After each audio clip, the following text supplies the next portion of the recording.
All right. What's going on, guys? We are back here with another episode of Armbars and Suplexes. This is our fifth live stream going on right now. Uh, I don't think it's our last of the year. We'll probably have one more before the year is up. But and I think I personally think for our last stream of the year, we should do like the top moments of wrestling and MMA, just going over the year that was in combat sports. But before we get into uh, the future plans and what we're going to talk about tonight, I am your host, Alec Miller. You can catch me on Twitter right here at AlecMiller0423. And you can follow my man Jesus right here at The Real Jesus. Yeah, You guys. can find me at the Real Jesus. That's spelled Jeezus. Follow me on Twitter for shenanigans and other shenanigans about wrestling, MMA, movies, and even some TV shows sprinkled in there. Yeah, man. We're gonna be talking.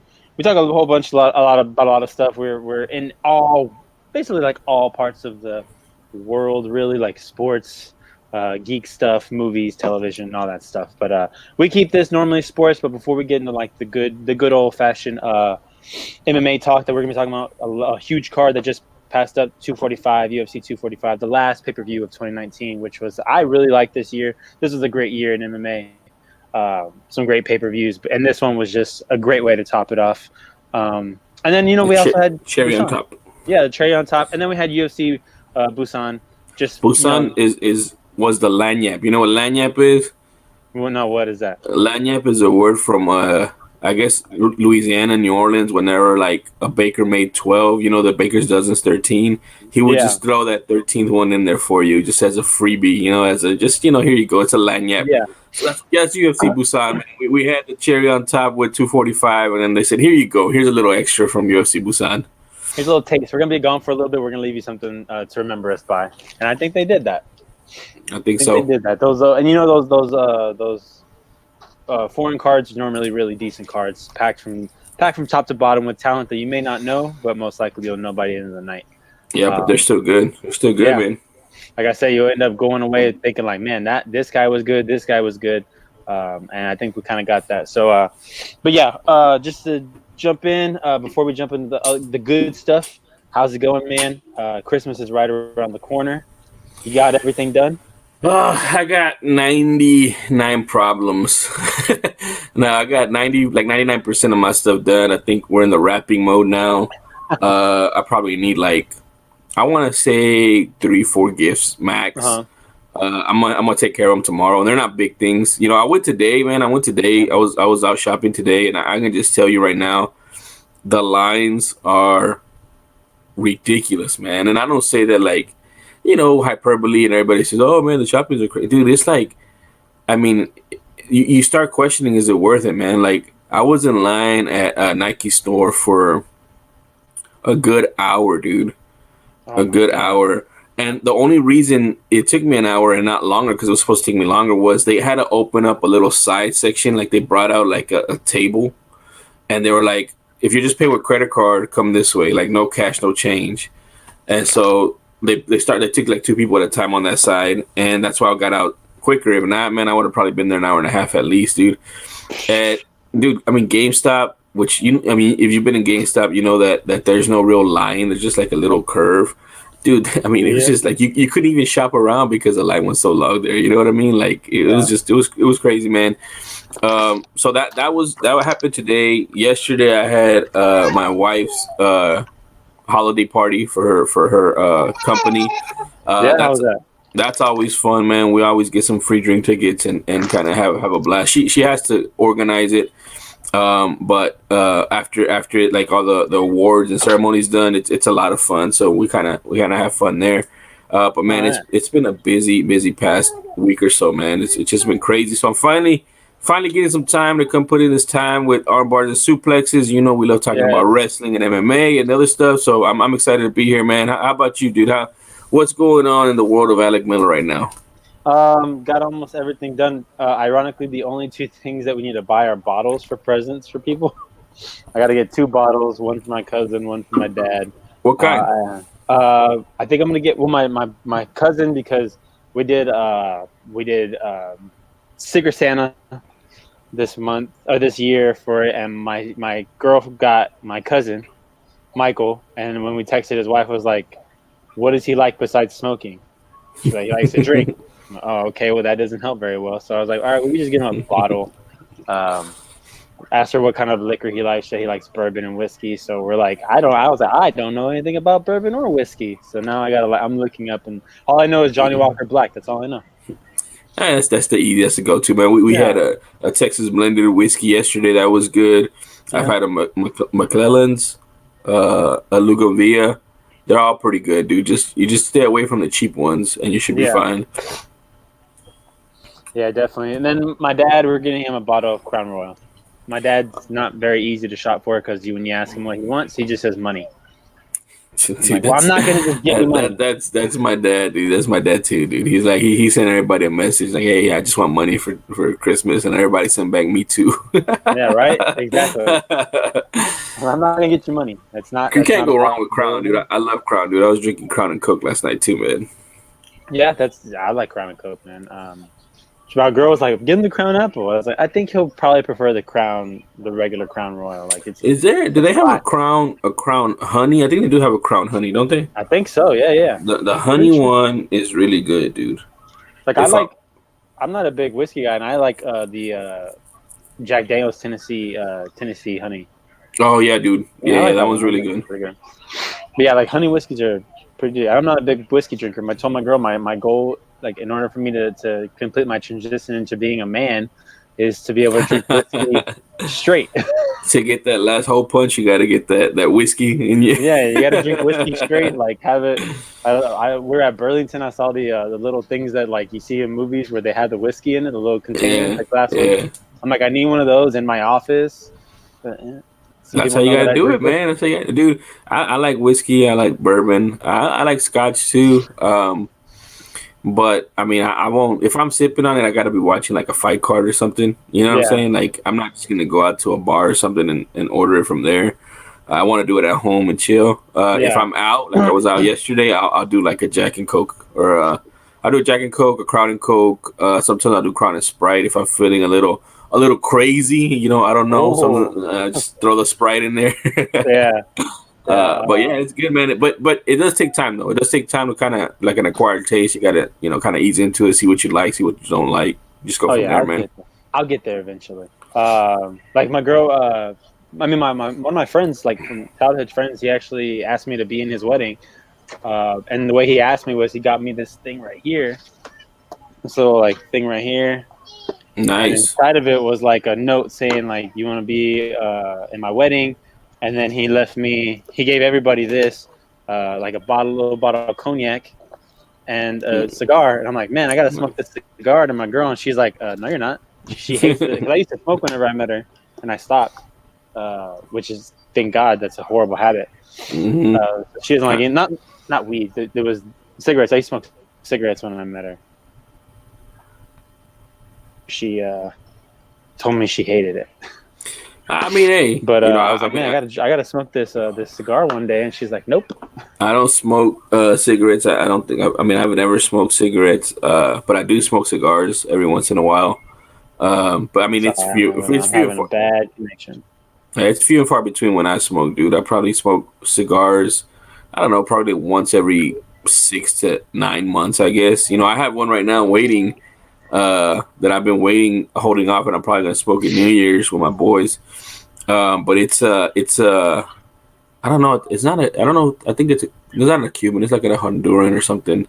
But I've been eyeing it, and I've had it right on my desk. On my I have a Boba Fett ceramic mug, like coffee mug, and I put all my junk in there, like my keys or like my pencils and pens, and I have the cigar right there just as a reminder. Don't forget you got this, because if not, I'll forget. Like, it's not something I want to do, but if I see it, I'm like, oh yeah, man, I've been wanting to do that. So cigars are cool, man. But I agree with you. Cigarettes, dude, it can be a pretty bad habit, bro.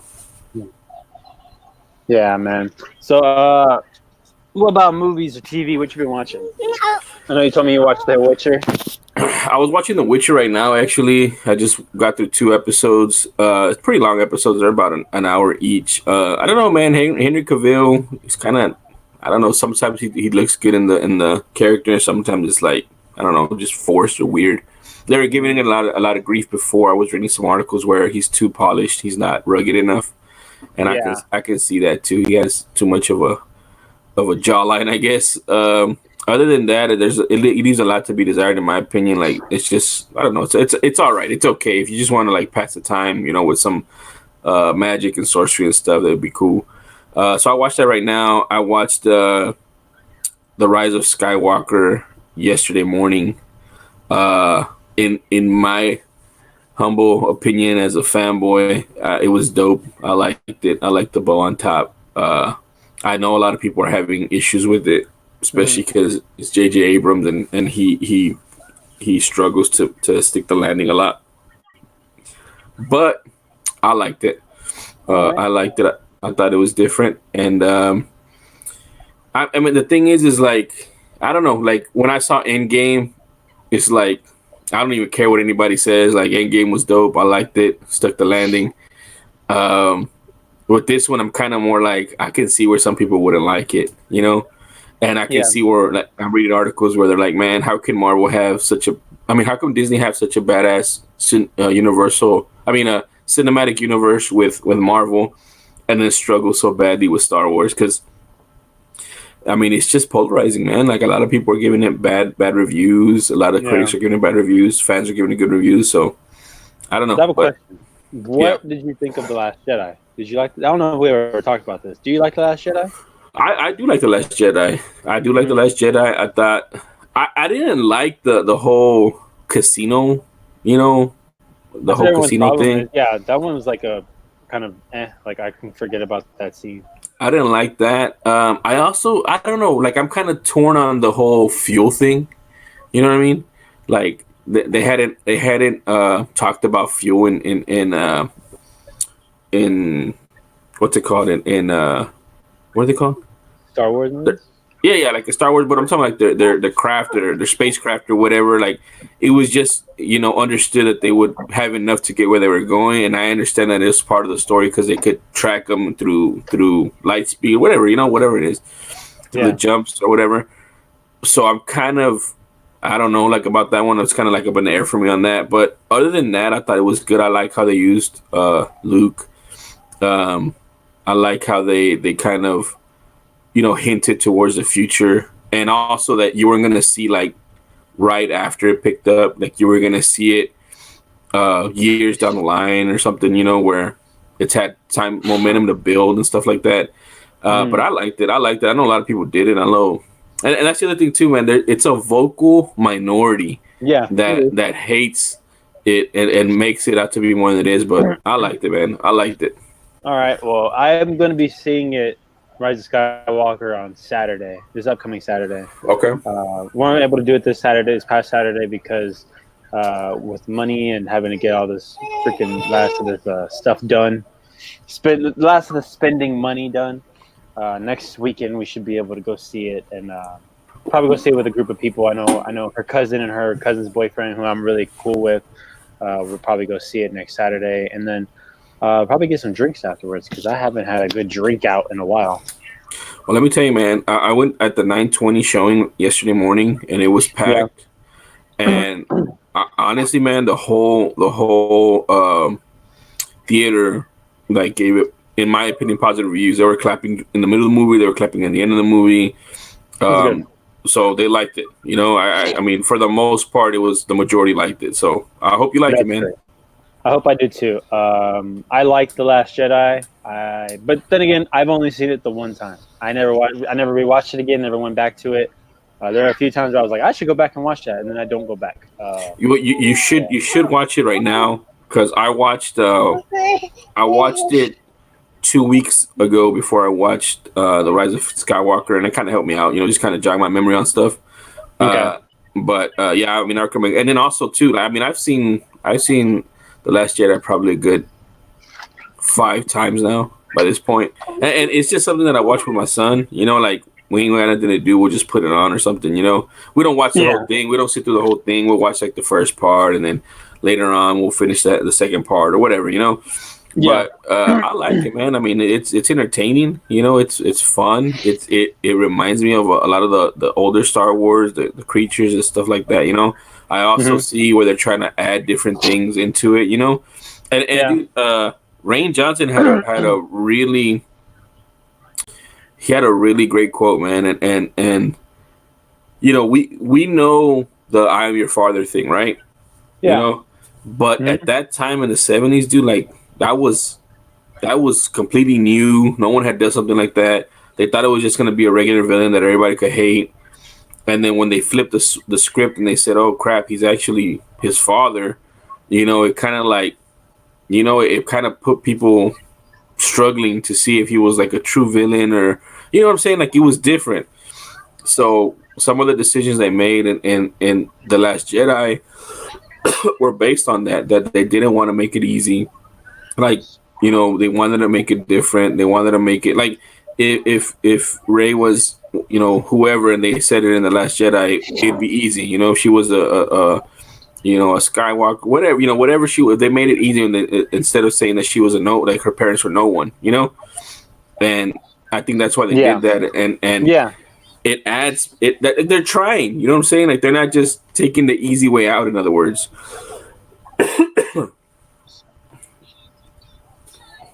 Yeah, for sure.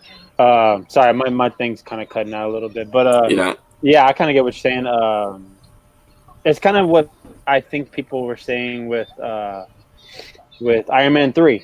When Iron Man 3 came out, and Shane Black did it, and a lot of people say like that's a good Shane Black movie, but it's not a good Marvel movie. I actually like Iron Man 3. I might be in the minority of that. I actually think Iron Man 3 works in terms, especially in the because people judge it based on the twist at the end of the Mandarin twist. I judge it based on the fact that that was like our best like view of Tony as a person after the Avengers. Like, we really got to see Tony as a person and the journey he ended up having to go through. You don't get his story without that movie.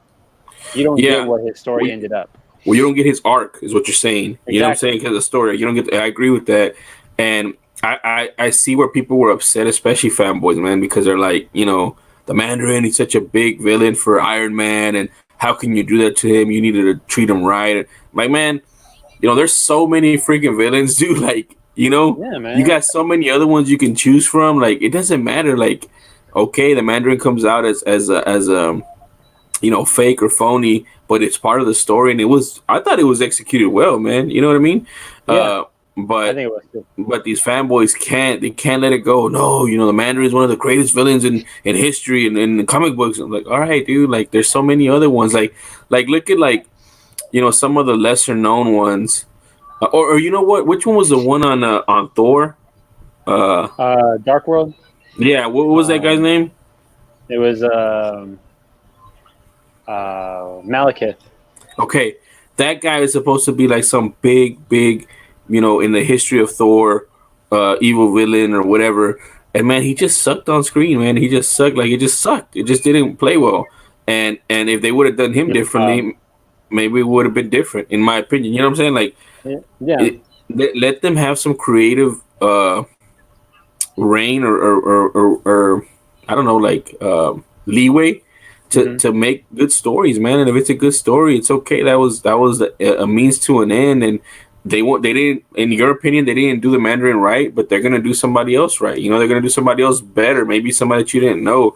What would it be if they were just making the movies based entirely 100% off of the comic book? Then it would be bad. What fun is that? You know what I'm saying? Yeah, it would be bad. But also, I mean, we're probably going to be getting the real Mandarin in Shang-Chi, because Shang-Chi's called it's Shang-Chi and the Legend of the Ten Rings. Like, we're probably going to be getting the real Mandarin. I've been hearing that a lot too, but I don't know, man. They're gonna retcon that, or I mean, what are they gonna do? How are they gonna do that? Well, the way they did it was like, because I forgot who said it. It might have been Kevin Feige said, like, even though that Ben Kingsley was the Mandarin, he was playing the Mandarin, whereas there's an actual Mandarin out there in the world. Yeah, but they didn't present it like that in the movie. You have to watch the one shot. There's yeah, but the one shot was done after the fact because they got the blowback or the pushback on it, and they're like, all right, well, maybe we did mess up, a great villain or something. I don't know. They left it I don't open. know. You can still always come back to it. I think there's still a story there. And on top of that, Alec, how many people have seen that one shot? I don't know. We'll see. Well, that's what I'm saying. So not a lot of people have seen the one shot, and then they're gonna go into the Shang-Chi and they're gonna see it and they're gonna go, wait a second, in Iron Man 3 it was a fake, what's going on, I think there's the easy way to fix that. It's called screenwriting, and I'm not a screenwriter. And I don't know how to do it, but we'll figure it out later. Let's jump off of movies. Let's jump into. Oh, also I do want to say, just real quick, because we are gonna be getting the Oscar season pretty soon. I think that's something we should do whenever Oscar season comes around. We should probably do like a pool. That'd be pretty cool. But I like it. But I'm pretty sure there's plenty of people that watch the show that would be willing to do it with us. I know Jeff will probably be down. Jeff watches his movies. Yeah, Jeff. Your boy. What was your boy that was in here last time too? Angel. He might.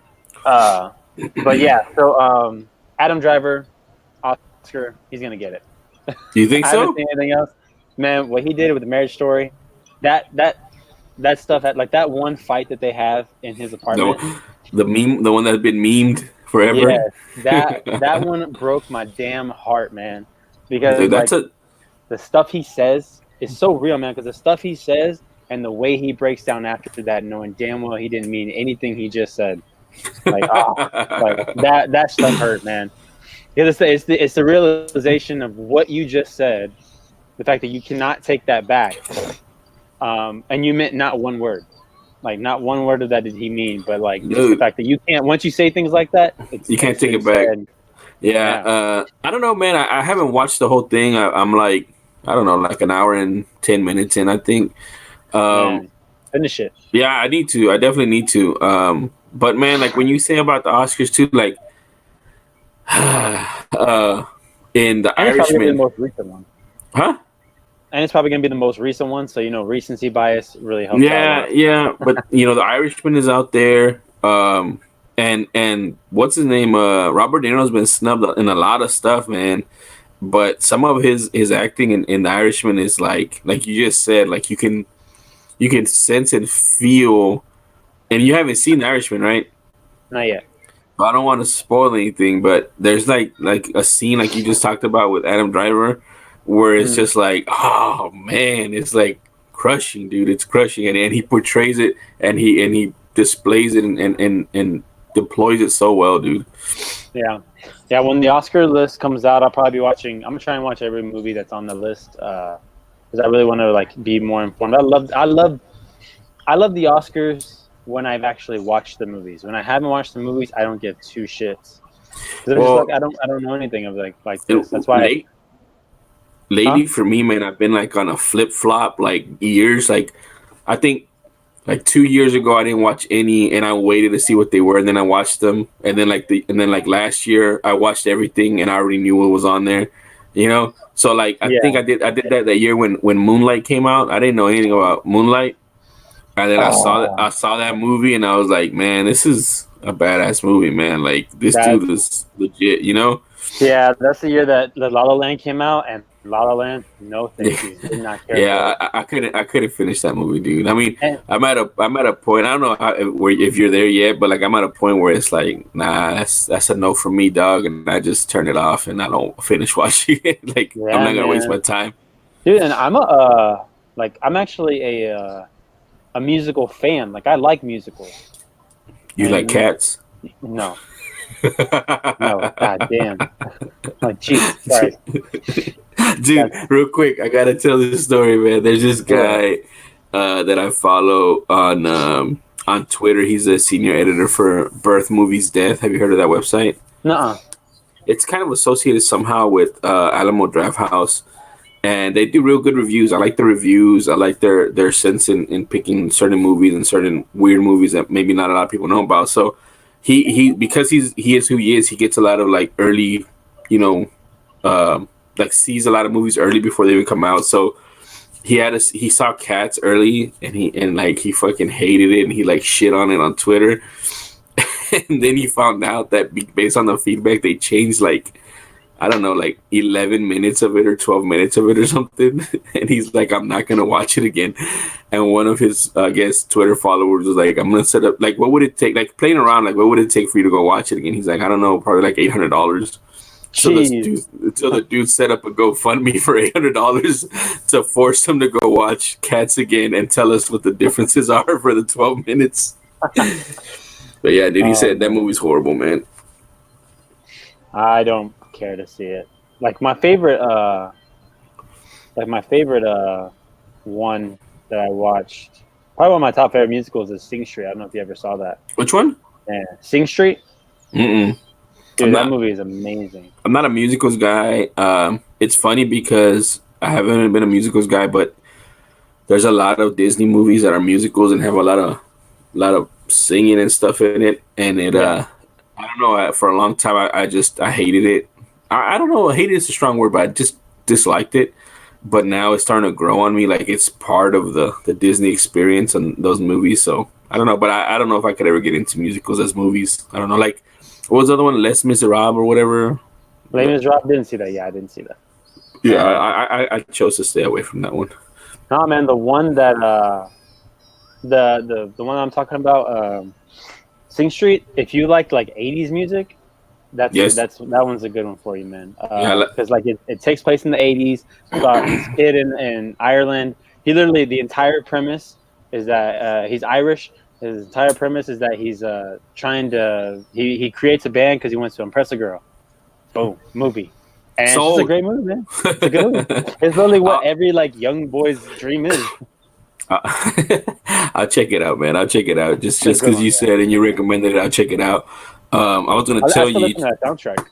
So listen to that soundtrack. Speaking of 80s music, did you see the trailer for Wonder Woman? No. Dude, it has Blue Monday on there, like a version of Blue Monday. Oh, what happened? I can't see you anymore. You there? I got kicked in the screen. Oh my goodness. What happened, man? Oh man, I pressed the wrong button on my computer. My bad. We're good though. It's all right. It has a version of Blue Monday on the trailer, dude, and it's pretty sick, man. I like Blue Monday to begin with. Yeah. But it's pretty cool. And there's an extended one well, that's weird too, because it's a DC film, but there was an extended Wonder Woman trailer on before the Rise of Skywalker. I mean, I'm pretty sure if DC pays enough, they'll do it. Yeah, because there's a lot of Disney. I think the Mulan was on there too, and I don't know how I feel about Mulan. They changed the story a lot already. I'm interested.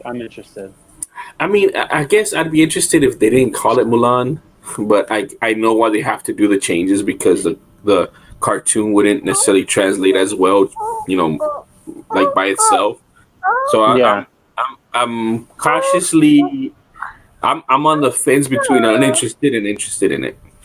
I'm interested because they're trying to make it more real because that's based off of an actual legend. Yeah. It is. Yeah, and they're basically making the movie. They're not remaking their animated movie. They're making a movie based off of that Chinese legend, which is I'm kind of I Oh man, you're breaking up, bro.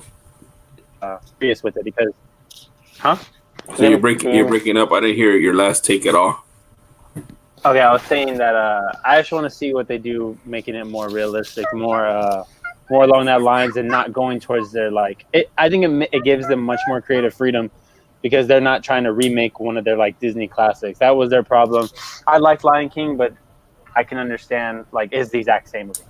Mm-hmm. I actually really liked Beauty and the Beast a lot. But I understand why people don't really like that movie because it's just the exact same movie, just with a few extra scenes thrown in there. I hadn't thought about that. I guess I hadn't thought about that, but yeah. All right, man. More creative freedom, I think. Oh yeah, I mean that's what we were talking about earlier with the comic. So I guess I'll be interested in it just to stay on the same side of the argument with the what is it, Mandarin? Yeah, so we'll see what happens. So before we jump into we've been going about 30 minutes. Just for people that don't know, we are based out of Houston, Texas. We are Houston Texans fans. We are Houston Rockets fans, Houston Astros fans. You can call us cheaters all you want. I'm okay with it. I can live with it. Last time that someone got call it cheater in the NFL. They won championships. Let's just try to win more championships, I say. But Texans locking down the AFC South, going to the playoffs. Looking not great yesterday. It was a very, very dirty game. I was actually hoping, because it was a Saturday. Normally, when I get home from work, I take a nap. I was hoping that it was gonna be a blowout so I can go to sleep. It was not. They kept it close, so I had to stay awake, and I was tired the rest of the day. So thanks a lot. And I don't even blame Bill O'Brien. I think that was actually more on Romeo Cornell. Really? I think the defense was not great yesterday. What are you talking about? They had like 6 interceptions, man. They had 4, and multiple of those were like gimmies from Jameis. Yeah, but that's what Jameis is. Jameis is gonna give you like exactly 4 or 5, interceptions. Well, look. So but look at the big plays from Perriman, from Justin Watson. Like, dude, Perriman was doing whatever he wanted. No, well, because Perriman, I didn't know he had that kind of skill. Did you see that catch when he was turning around and he tapped his? I mean, not a lot of wide receivers can do that. So this guy is showing out. He's balling out. He's starting to become a star on the big stage. So but I agree with you. But in fairness, their offense has been on a tear for like the past 4 weeks, man. It has.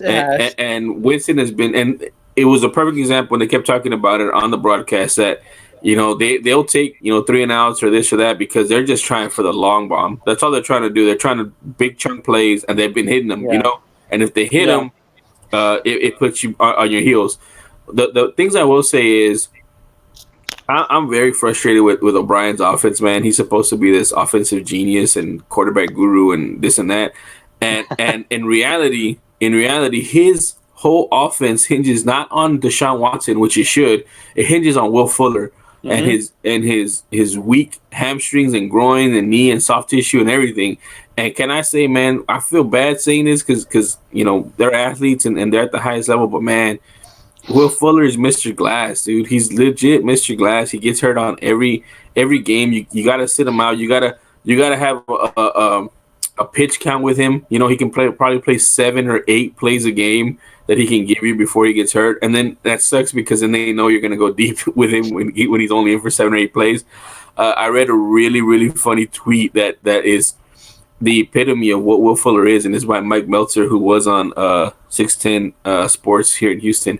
And he said, I'm really, really waiting for the 30 for 30 on Penn State and how they kept Will Fuller healthy for his entire career there, because it just seems impossible for that dude to be healthy for an entire season. I mean, not even entire, much less like 6 games. Can that guy do 6 games in a row where he's healthy, where he's not 80% because of a hammy, where he's not? We're gonna test him out before the game and see if he's ready to go, where he's not. Oh, we held them out because the next week's game is more important this week, and Bill O'Brien's ego too for not activating Kiki Kuti, not having him active, really came into play in this game. But in fairness, what's the guy's name? Carter. What's his name? Carter? DeAndre Carter came through with his iffy hands because this dude bobbled so many passes, but he came through yesterday, so good on him, and hopefully he can build off of that. But man, we needed Kiki Kuti yesterday, man. As he's in the doghouse. Apparently Bill O'Brien doesn't like him. He doesn't practice hard or something. He gets plays wrong or something. But that ego, man, it's just, I don't know, dude. Like his ego for not trying to put the best team out there because he's trying to either prove a point or he's trying to show them who the boss is. They know you're the boss, man. You're the general manager and you're the coach. But in cases where you got guys getting hurt, you need extra pieces out there. And for you to trust that Will Fuller is going to stay healthy, I don't know, man. It's just mistake after mistake on the offensive side of the ball, man. Oh, and trust me, I am not a Bill O'Brien supporter. I was hoping that we were going to go 4-12 this year so that we could fire him. I'm not gonna lie. My problem is the year that we went 2-14, we gave him an extension. Like, why? It's something, and it's this damn leadership here in Houston. For some reason, the McNairs have this love affair with Bill O'Brien. I don't get it. I don't understand it, and unfortunately, this means 'Cause he the has that. success that we've enjoyed this year means that we're going to have to endure one more year of Bill O'Brien for another probably an early postseason exit. Because if we end Well, up playing the Bills, damn, that defense is really, really good. their defense is good, but they still lost. They lost to New England. We we They did we lose in New England. we dominated New England. You know the They lost, but scores. they lost in New England, but it was a close game. Yeah, but And did you more watch the that was game? more of a no, I didn't get to watch all of them, but Okay, more that was also more Bill O'Brien sunning the Buffalo Bills because that he knows that's his division. So he was like, guys, what are we doing? Let's just end this game. I watched no, like the last couple minutes. I saw for the most part that whole game just because I knew that I mean there's a possibility of us playing both of those guys in the playoffs. Now I, we got to go through. I think now we might have if the Chiefs win tonight, we will have to go through go to Baltimore. No, because the Chiefs still have to win next week for them to be the 3 seed. So they flex the Texans game next week to 3 o'clock to let the Chiefs play, so that if the Chiefs lose, we can play for third place. Oh, So I yeah, don't know. yes. So what I'm saying is, if we play the Bills, I'm not like from what I saw yesterday, and that's the other thing too. It's Kyle Allen, man. Like he's good, but he's not great. And Romeo Cornell's going to throw a lot of stuff at him that Belichick was throwing at him to confuse him. He was confused on a lot of those plays.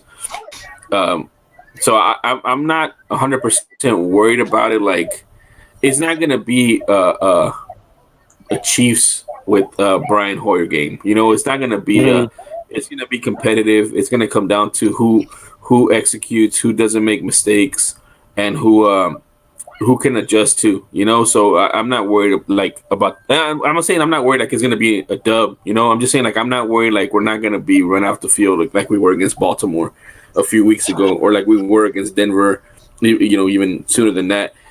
So I'm not really concerned about that. I am concerned about Will Fuller's health. I'm concerned about Bill O'Brien. And the other thing too, man, when we're talking about Bill O'Brien, we also have to figure out. You know, you said we're stuck with him, right? But we're gonna be stuck with him for far longer than he's gonna be stuck with us. And what I mean by that is, let's say next year, you know, he you know lays an egg and he gets fired, right? We still got repercussions from all the trades he did this year, you know. So whoever comes in is gonna have no picks.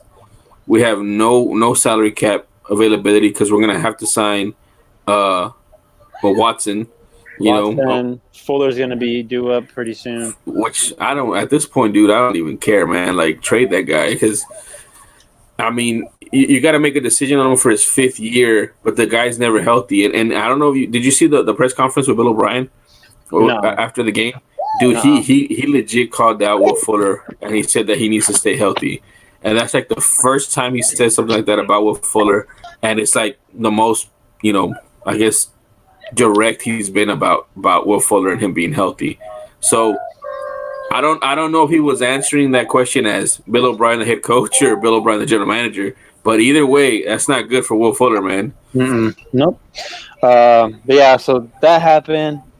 We'll see what happens next week with the Titans. That's gonna be. I already know that's gonna be a close game.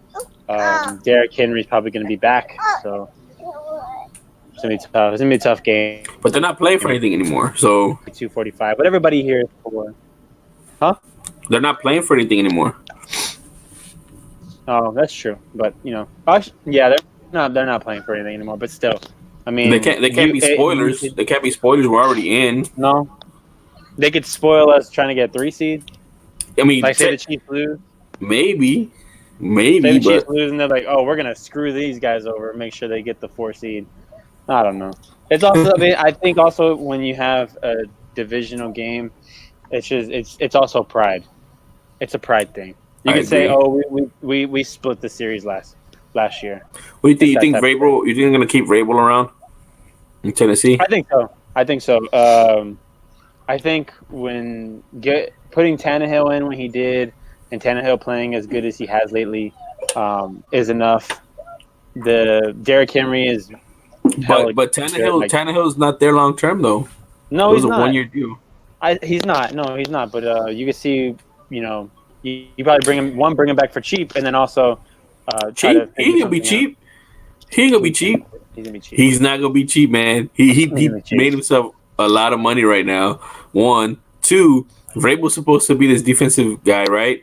And their defense sucks, man. Yeah, the Their defense isn't good. defense sucks. So I I don't know, man. I didn't love his defense here when he was here though either.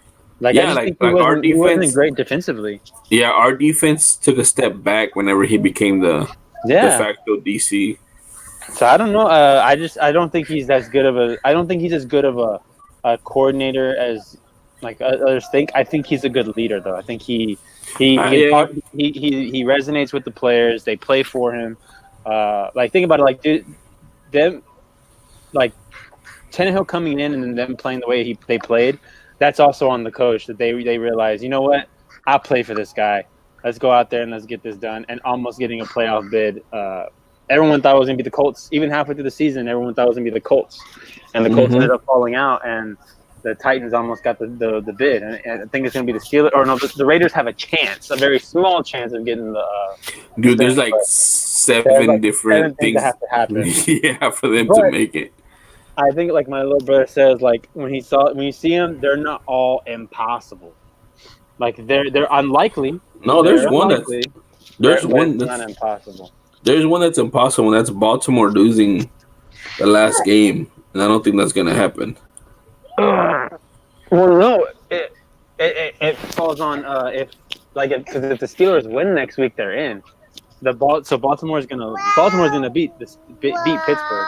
It's gonna be a tough game, but Baltimore's gonna beat Pittsburgh. I think that's doable. Baltimore beating Pittsburgh. I gotta go back and look it up. So look, this is what needs to happen next week. You have it.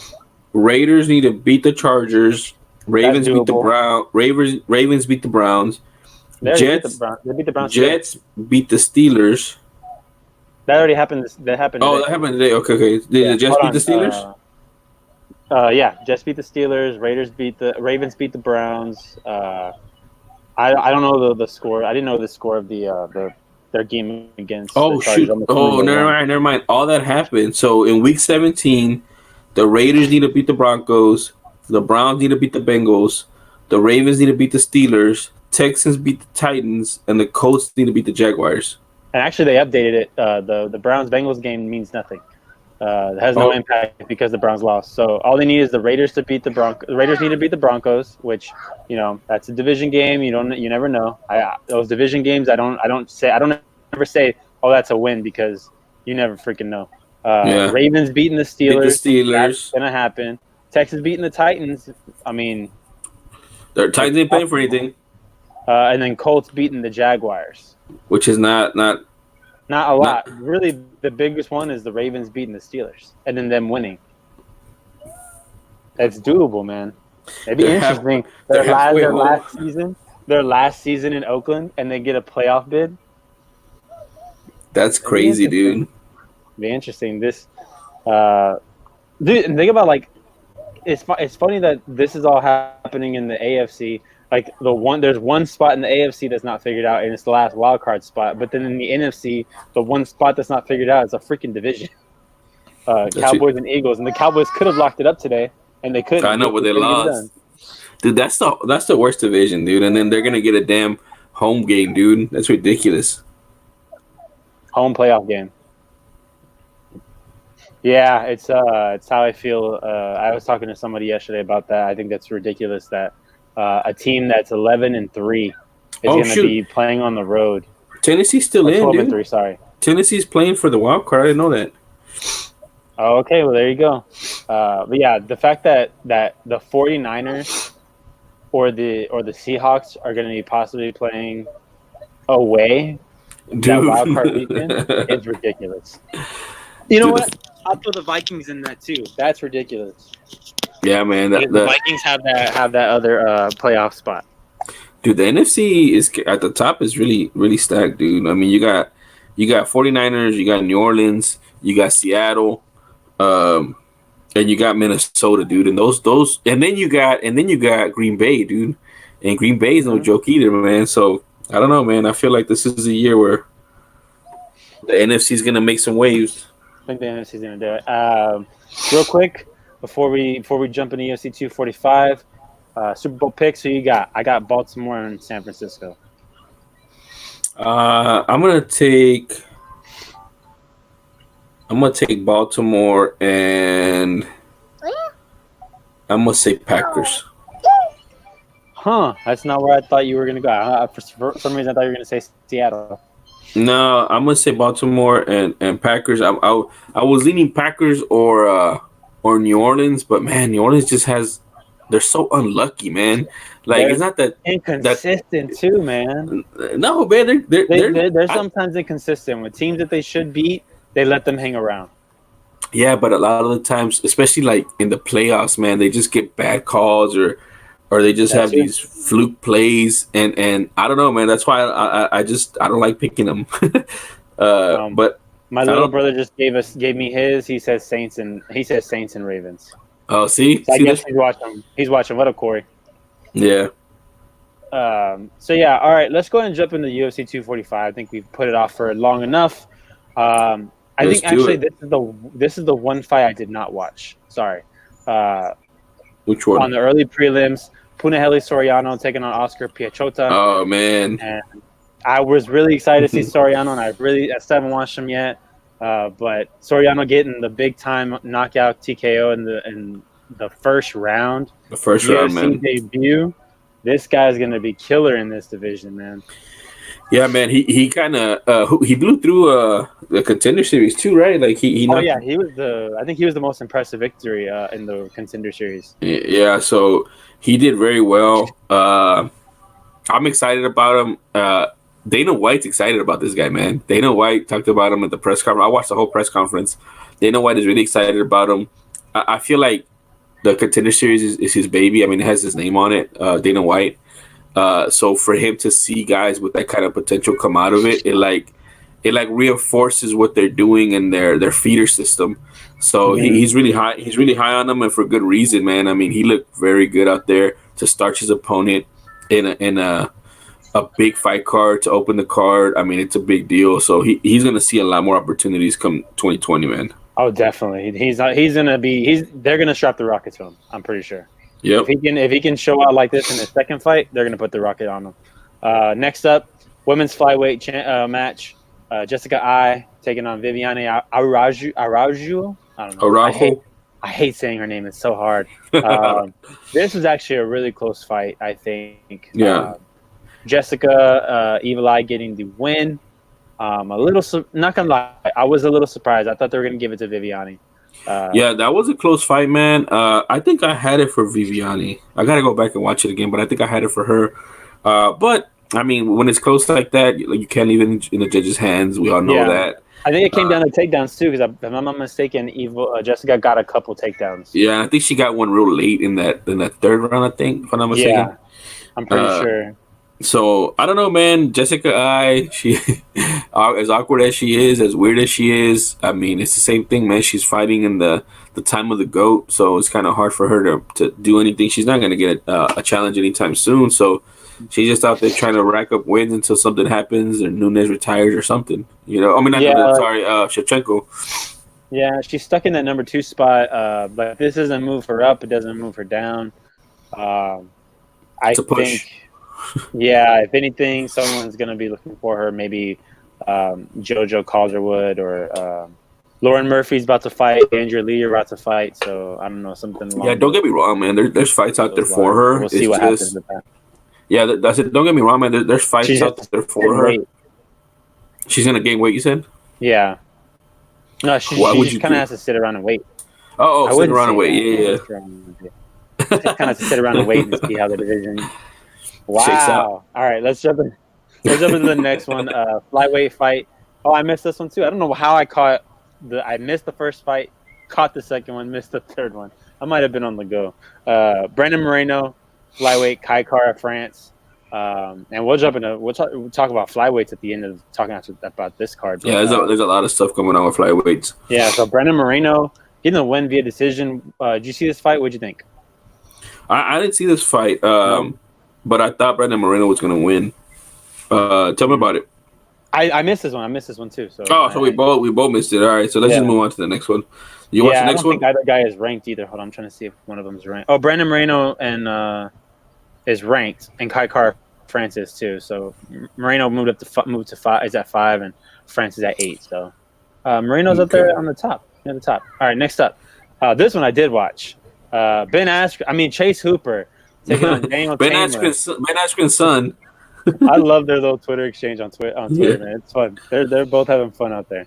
Yeah. But Chase Hooper taking on Daniel Tamer. Chase Hooper coming off of Dana White's Contender Series. How old is he? Like 20? He's 22. 22, right?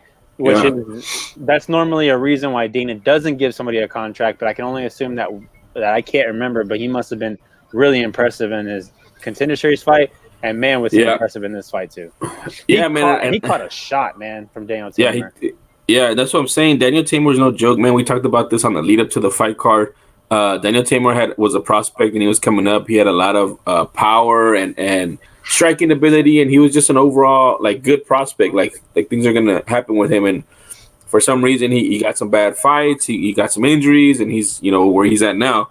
But man, for Hooper to defeat him the way he did, man, I don't know. It just says a lot about. It says a lot more about Hooper than it does about Tamer. In other words, So I'm excited about him, man. I'm excited about him. Yeah, I think so too. Because you might have taken Tamer's like one of his best shots, and didn't walk through it. It caught him. It hurt him a little bit, but he was able to dig down deep and pull out the win. Through adversity, man. He battled through adversity. He was not going to be denied, and he got the W, man. Yeah, it was fantastic. All right, next up, welterweight Matt Brown, Ben Saunders. I did watch this fight. I don't know why I'm blanking on it. Don't remember a lot about it. What about you, man? Matt Brown. I watched this fight. Yeah, I told you about this fight too beforehand. That these are both old school guys. Matt Brown went on a similar tear to Jorge Masvidal, and he was knocking fools out. And Ben Saunders is a writer for Bloody Elbow, or he's written for Bloody Elbow through the writer's perspective. Through the fighter's perspective, I'm sorry. And he's really good. He's really tough for the division, but he's real chinny, man, at this point. And I picked Matt Brown to knock him out after a long layoff. And that's exactly what happened, man. He caught him. I mean, they were going at it, they were, give and take. And Brown was finding his timing because he had some ring rust. And then he finally caught him, put him down on his back, and then just ground and pounded him, and it was done, All right. Next up, middleweight, Jan Heinisch taking on Amari Akhmedov, and Jan Heinisch losing via decision. I was not expecting that, I'm not going to lie. I don't think anybody was expecting that, man. I think Heinisch is I don't know where he's at right now, man, because he was showing a lot of promise and a lot of grit, and I just didn't see that in this fight, man. I just didn't see it. I saw him getting pushed. I saw him getting, I don't know, like he wasn't trying to impose his will as much. I don't know. Maybe he was injured. Or who knows? But it just didn't look like the Heinisch that we've kind of gotten used to, Yeah, but good win for Amari Akhmedov. Getting a good win over someone that I think a lot of people have high hopes for in this upcoming year, and it looks good on the record for sure. All right, let's get to our first performance of the night, though.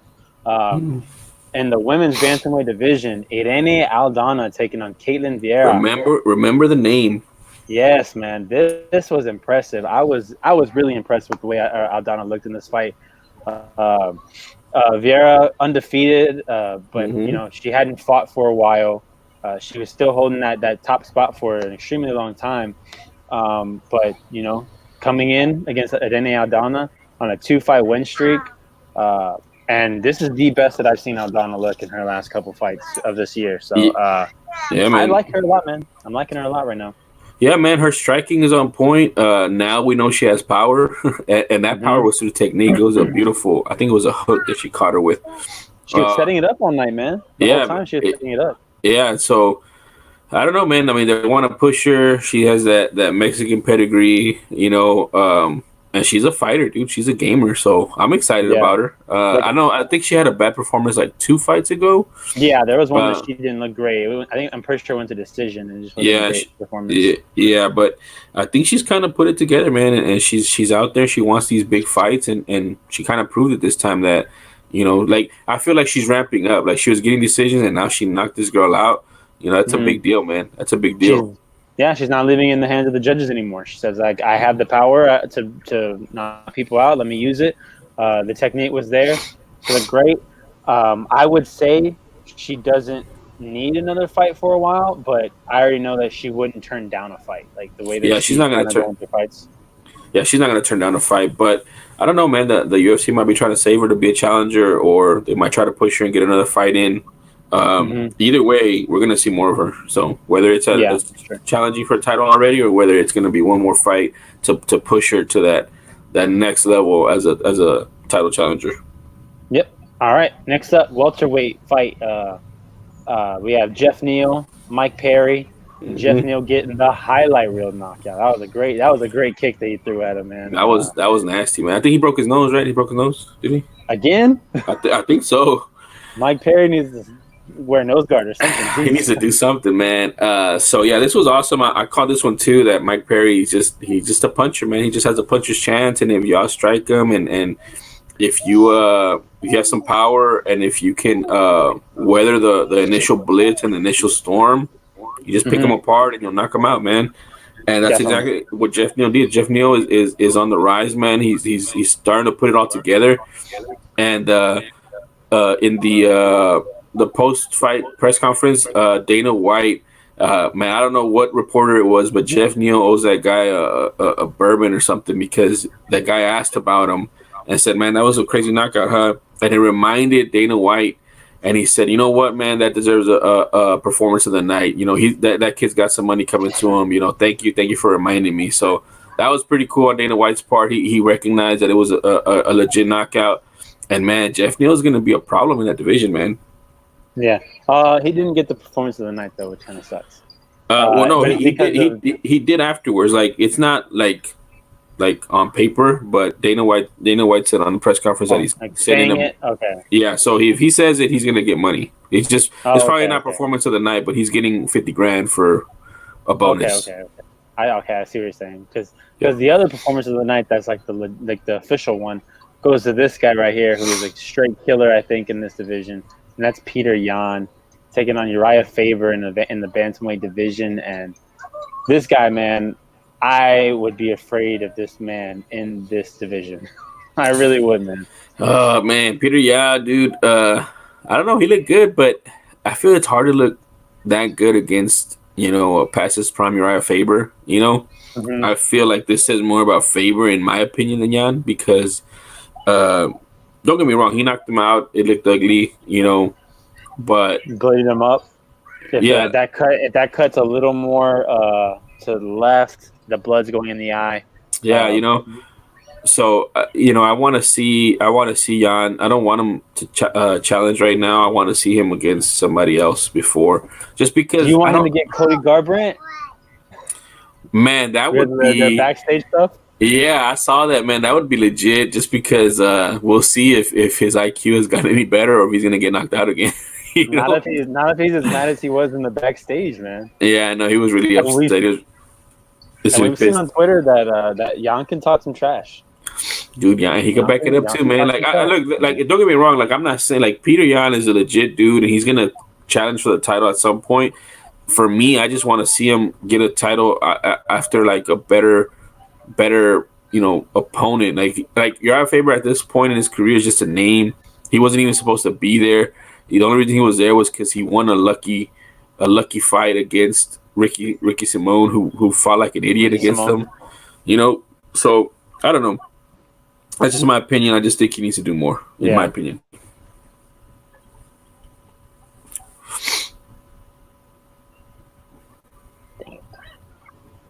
Yeah. Sorry, my thing is sorry, my internet's kind of messing up right now, so we're on a bit of a delay. Let me know when you can hear me again. I can hear you, dude. I can hear you. You're just a little... Yeah, you're fine now. You're fine. Okay, all right. You see me? Like, we're good? Yeah, we're good. All right, there you go. We got it. All right, next up. This might be the controversial decision of the night. Marlon Moraes taking on Jose Aldo, getting the victory via decision. Mm-hmm. And I had Moraes winning this fight based on how Aldo looked going into it. Based on how Aldo looked going into it. He did not look healthy. Yeah, based on how he looked going into it. But I had Aldo winning that fight after watching that fight. Yeah, so likewise, man. Aldo won, in my opinion. Yeah. So quick, a couple of things from my point of view and my perspective is I agree with you, man. Aldo did not look good leading up to this fight. There was a lot of pictures. It did look like a skeleton. It was horrible, man. I felt bad. I literally felt bad for him because he struggled to make 145. You know what I mean? So to have to go down to 135, I was like, man, this dude, it's just not healthy, man. Like his kidneys are gonna shut down or something. But they didn't. He made weight. He came in at 136, which is also kind of interesting because it would probably be difficult for him to make a championship fight at 135. You know? Yeah. But I thought he won this fight. I legit thought he won this fight. I scored it for him. And honestly, man, it kind of blew up in Moraes, man. Like Moraes has been getting by on being the bigger man, and he wasn't the bigger man against Aldo. And Aldo bullied him. He tracked him down. He took his shots, and then everything Aldo was throwing was hurting Moraes. The body shots, the jabs were hurting him. And Moraes was on his bike the whole time, man. It was just ridiculous, dude. I don't know, man. That's one of the and I'm not a huge Aldo fan, dude. I'm not a huge Aldo fan, but that was a huge robbery in my opinion, man. Like that did so much like bad for Aldo. But in fairness, in the press conference, Dana White said that he's gonna give Aldo the fight against Cejudo, is what he said. And he said that because Triple C said, I don't care what the ref said. Aldo won that fight, and he deserves that fight. He wants to fight him in Brazil, he said, or something like that. So if that's true, it sets a bad precedent because that's coming off a loss to get a title shot, like an official loss. But at the same time, it's like, man, that was a win, dude. That was a win. I'm sorry, that was a win. And he beat Moraes, and Moraes is a top-ranked fighter, so he should get the title fight. Like, it's what you wish would happen, but then when it's happening, it's like, oh, shit, like, it's going to set a bad precedent, and it's going to give Dana White the final soul gem on his damn gauntlet, and he's going to be able to do whatever he wants, and we're not going to be able to say anything. Like, you know, and you know what courts don't like to do? They don't like setting precedent. When you set precedent, it makes a mess. But when you have a guy who is unranked, his first time in the division, comes in and beats the number one ranked contender in that division, even though it's not official, but everybody, I haven't seen one person say that Moraes won that fight. Like I haven't seen one. I have. Marlon Moraes said he won that fight. Oh well, that's bias. That's There's a little bit of bias there. Yeah, man. I don't know, dude. I don't even know. Like, if you're a fighter and you're Marlon Moraes, how do you think you won that fight, man? You ran the whole time. You got hurt multiple times.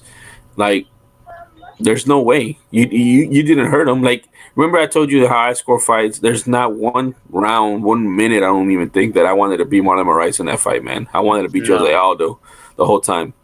Yep. And I think, man, and real quick, that's a credit to Jose Aldo, dude. He's 34, 35 years old, dude, and he's still at the highest level. Like, it's just 145. It just wasn't for him anymore, man. Like, they're either too fast for him or they hit too hard for him. But at 135, he looked legit, man. He looked like the old Aldo, like the Destroyer. So I don't know, man. Maybe we'll see more. Maybe we'll get to see that fight. And I think it'd be a great fight against Cejudo. I really do. I think it would too. All right, let's go ahead and jump into the women's bantamweight title fight. 5 rounds of this. Amanda Nunes taking on Germaine Durandame. I'm telling you right now, since Nunes has been on this run that she's been on, this is the most vulnerable that she was. This is the biggest. I agree. My concern is that she's getting bored. Because she starched her in the first fight by TKO, by elbows, I think it was, on the ground or something like that. Yeah. And that is not even close to the Nunes we know now, you know? Yeah. Like that Nunes would be eaten alive by this Nunes, you know? So for this Nunes to struggle with Germaine Durandame the way she did, I don't know, man. I just... Kind of scary. She either didn't train well, she was bored. I don't think it's a decline. I just don't think it's a decline. But the silver lining, the positive out of this is that she did what she had to do. She's like, there's no way I'm going to win striking with her, so I'm going to take her down, and I'm going to ground and pound her for 5 rounds. And that's what she did. Now, on the flip side of this, and I think we talked about this too, that I don't know if it was you or it was my brother that were talking that, Jermaine Durandamy missed a huge opportunity, man. She missed a huge opportunity. She got the weakened Nunes, the board one, the one that's not paying attention, and she couldn't take advantage. She couldn't take advantage. She couldn't counter wrestle her just to keep the fight standing, and she couldn't do enough damage when she was standing. And man, I mean, those takedowns were beautiful, man, because the Durandamy was not even, fighting. thinking She wasn't even fighting it. Yeah, she wasn't like she's like, okay, she's not gonna take me down anymore. Let me get in my striking stance. And then Nunes, look what I found, an easy takedown, and then she would take her down, Mm-hmm. and it's just amazing to me how, and I think also that goes to the point of the psyche of a fighter. Like, was Durandamy thinking, man, I can just grind this out and lose a decision, but I won't get finished? At what point did she say, man, at least I'm not getting finished. At least it's being more competitive, Yeah. Instead, and maybe that was her mindset going in, like, I'm not going to get finished. Instead of saying, I'm going to win this fight, I'm going to be the champion. I don't know. Yeah. I don't know, but she just missed a great opportunity, man. Yeah, and there was a point, I think it was the second round, where she looked like she was giving up.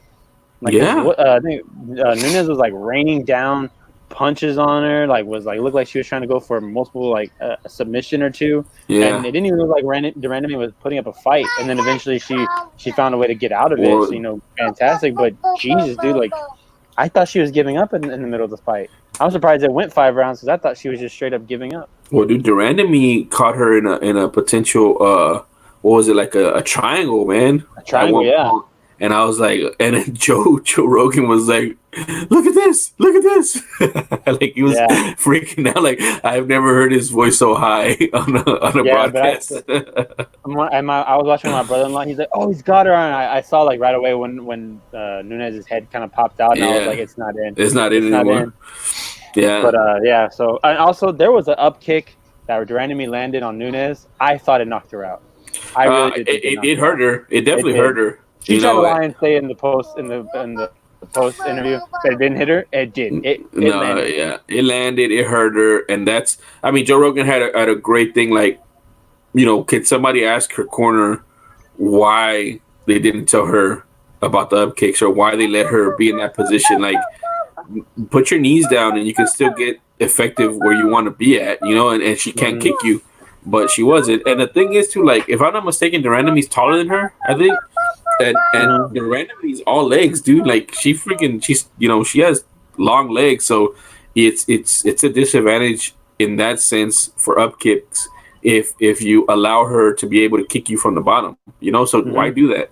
And sure enough, she got caught, dude. And I mean, that was lucky too, man. That's what I'm saying. Like, Durandamy missed such an opportunity. She could have gotten a triangle if she maybe was a little bit better at jiu-jitsu, and she could have probably knocked her out with an up kick and then maybe gotten up and then pieced her up again. But her wrestling is just so bad, man. It's just, I don't know.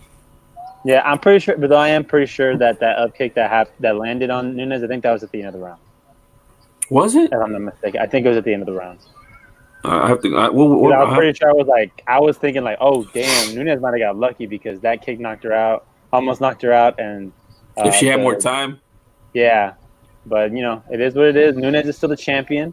Tell you right now, if someone like the Irene Aldana that we just saw, and Nunes is bored, she needs to be watched. She needs to watch out. Mm-hmm. She needs to go. It's like she has to go. Maybe she needs to take some time off. Don't defend that featherweight belt like she says she wants to do. Take some time off. There's nobody in division 8. So don't look for the fight if you're not into it.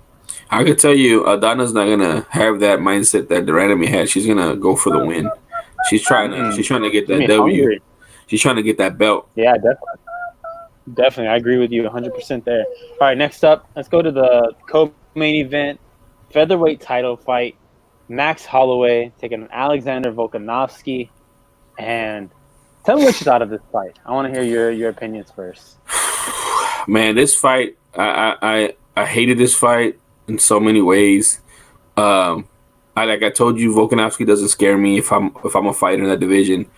He just struck his legs and came in and out and charged them every once in a while. but I didn't think that was a fight, man. I thought that was let me win on points, you know. Yeah. And then like later on when I get him with one good shot, let me talk my mess and say, I got you, I got you. And it's just I don't know, man. I just didn't like the fight.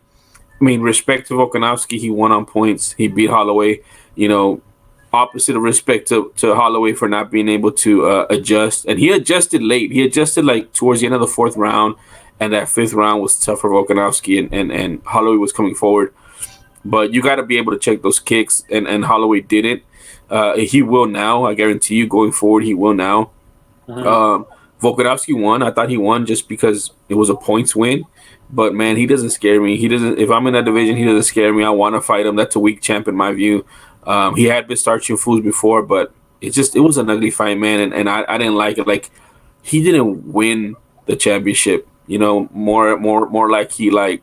I don't want to say he stole it, man, because you still had Holloway there, and I just feel like it was just a BS fight, man. And again, like I like Holloway. I don't dislike Volkanovski.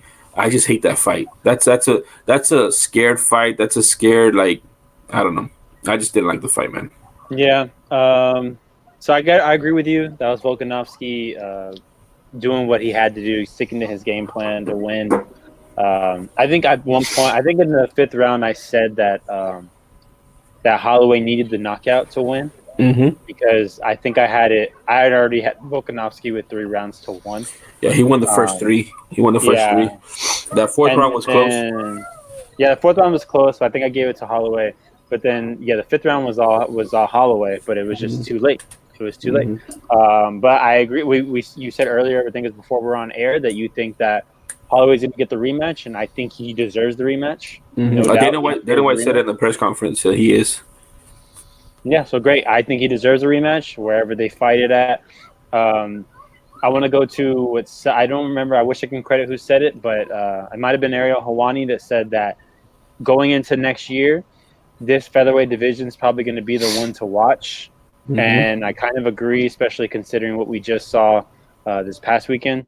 There's a lot of top guys there in that division that could, possibly be challenging. We have you have Volkanovski, who's a champ. You have Max Holloway, who's not going anywhere. I think he's gonna come back just even more like fired up as normal, like more than normal. You got Zabit. Everyone loves Zabit. You have Korean Zombie put on an impressive performance against Frankie Edgar this past weekend. It's gonna be very interesting. This featherweight division's all of a sudden. Whoa! You left your ear out, man. How you gonna leave your ear out? Who? The guy who knocked out the Korean Zombie with a beautifully placed elbow, so creative elbow. You're leaving him out. It's ridiculous, man. It's ridiculous. I don't recall. I'm looking at my list right here. I'm just playing. Yair Rodriguez, yes, the luckiest elbow in the world. Caught Korean Zombie just ever so rightly.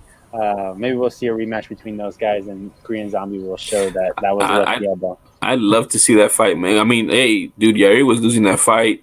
Korean Zombie was winning it, but Korean Zombie doesn't know any speed but forward. But I think Yair's a problem in that division, man. I mean, as long as your name is not Frankie Edgar, and you're not gonna wrestle him like that, which I don't think anybody would. I mean, who's left in that division that could wrestle like that? Nobody.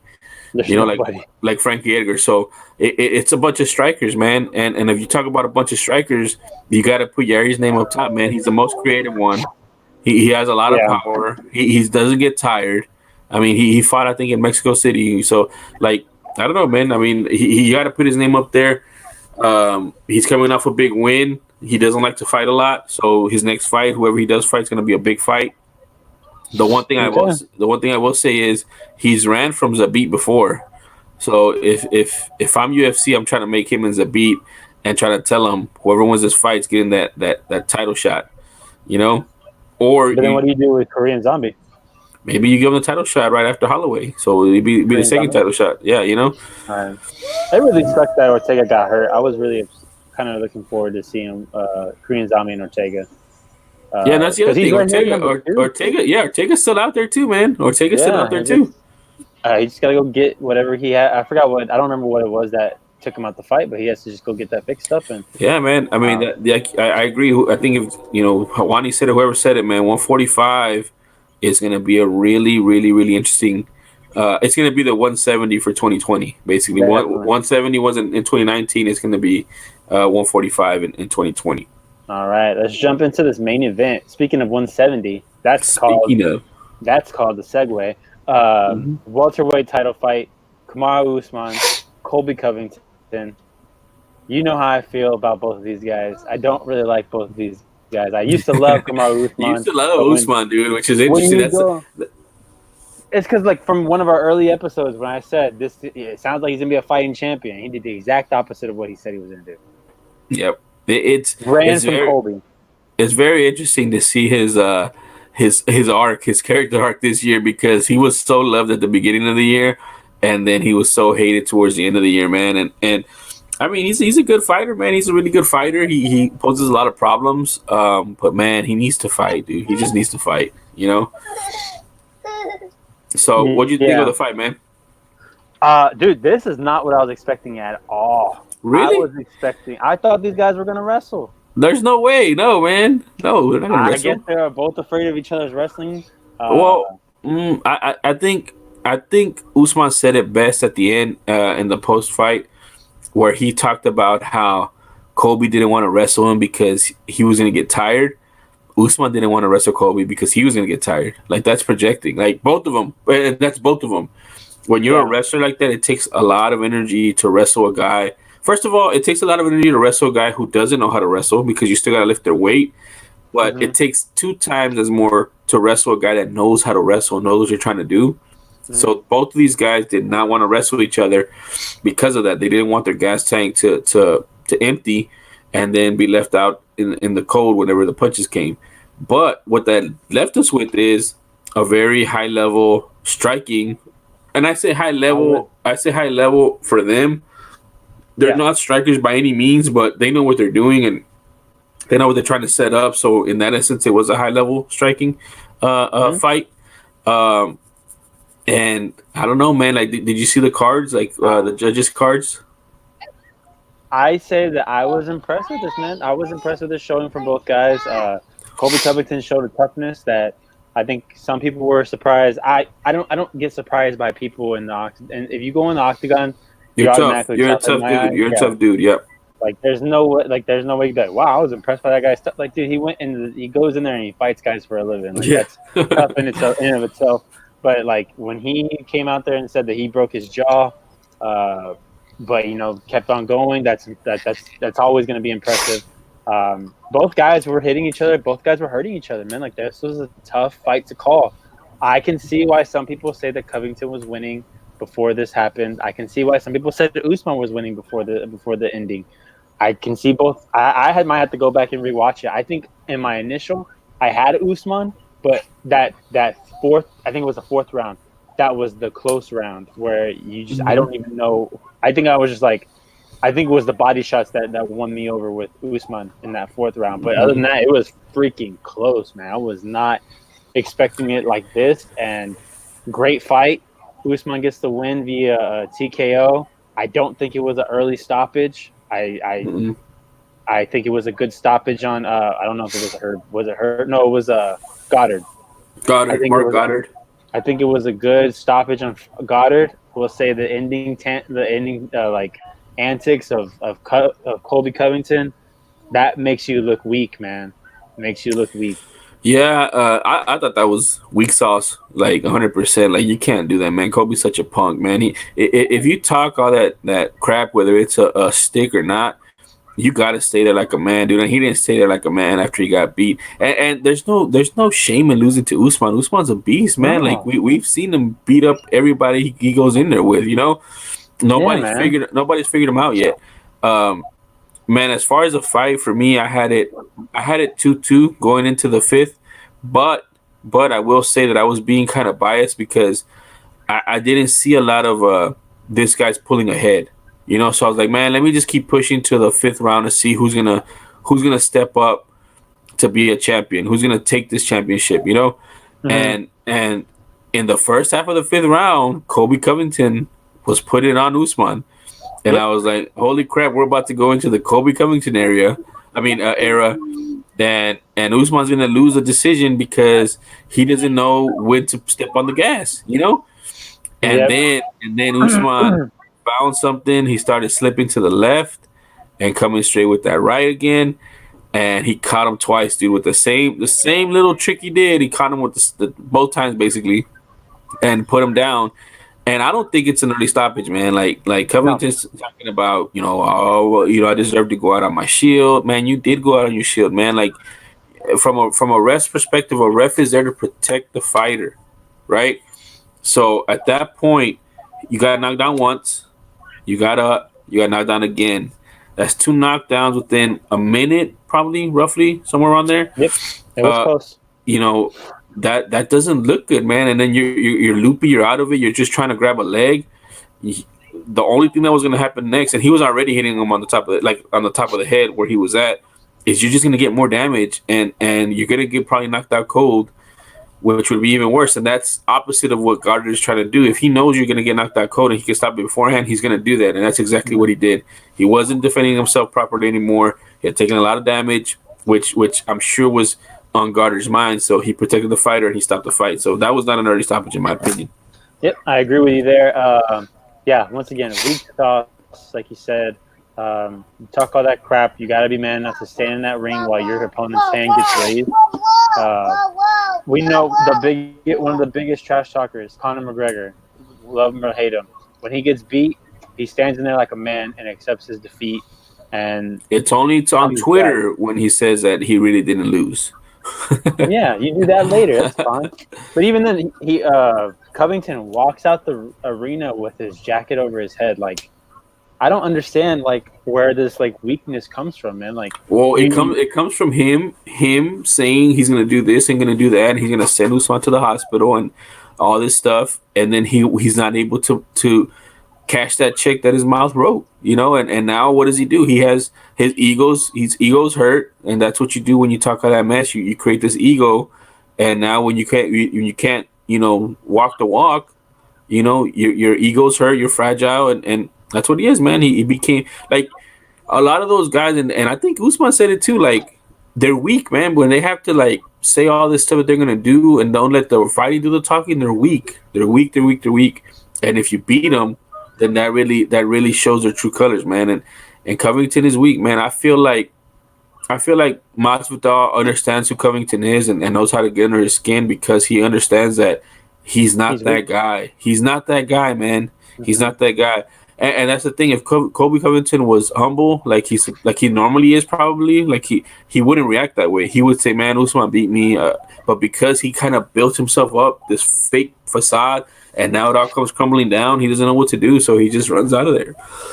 Yeah, and that's the thing too, is that I think he just realized this character that you created, whether you that person or not, which we've seen he's not that person.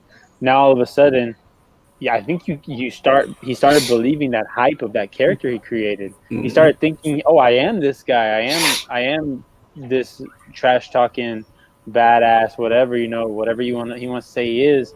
And then I think it's kind of fitting that the guy who talks about the trash got his jaw broken.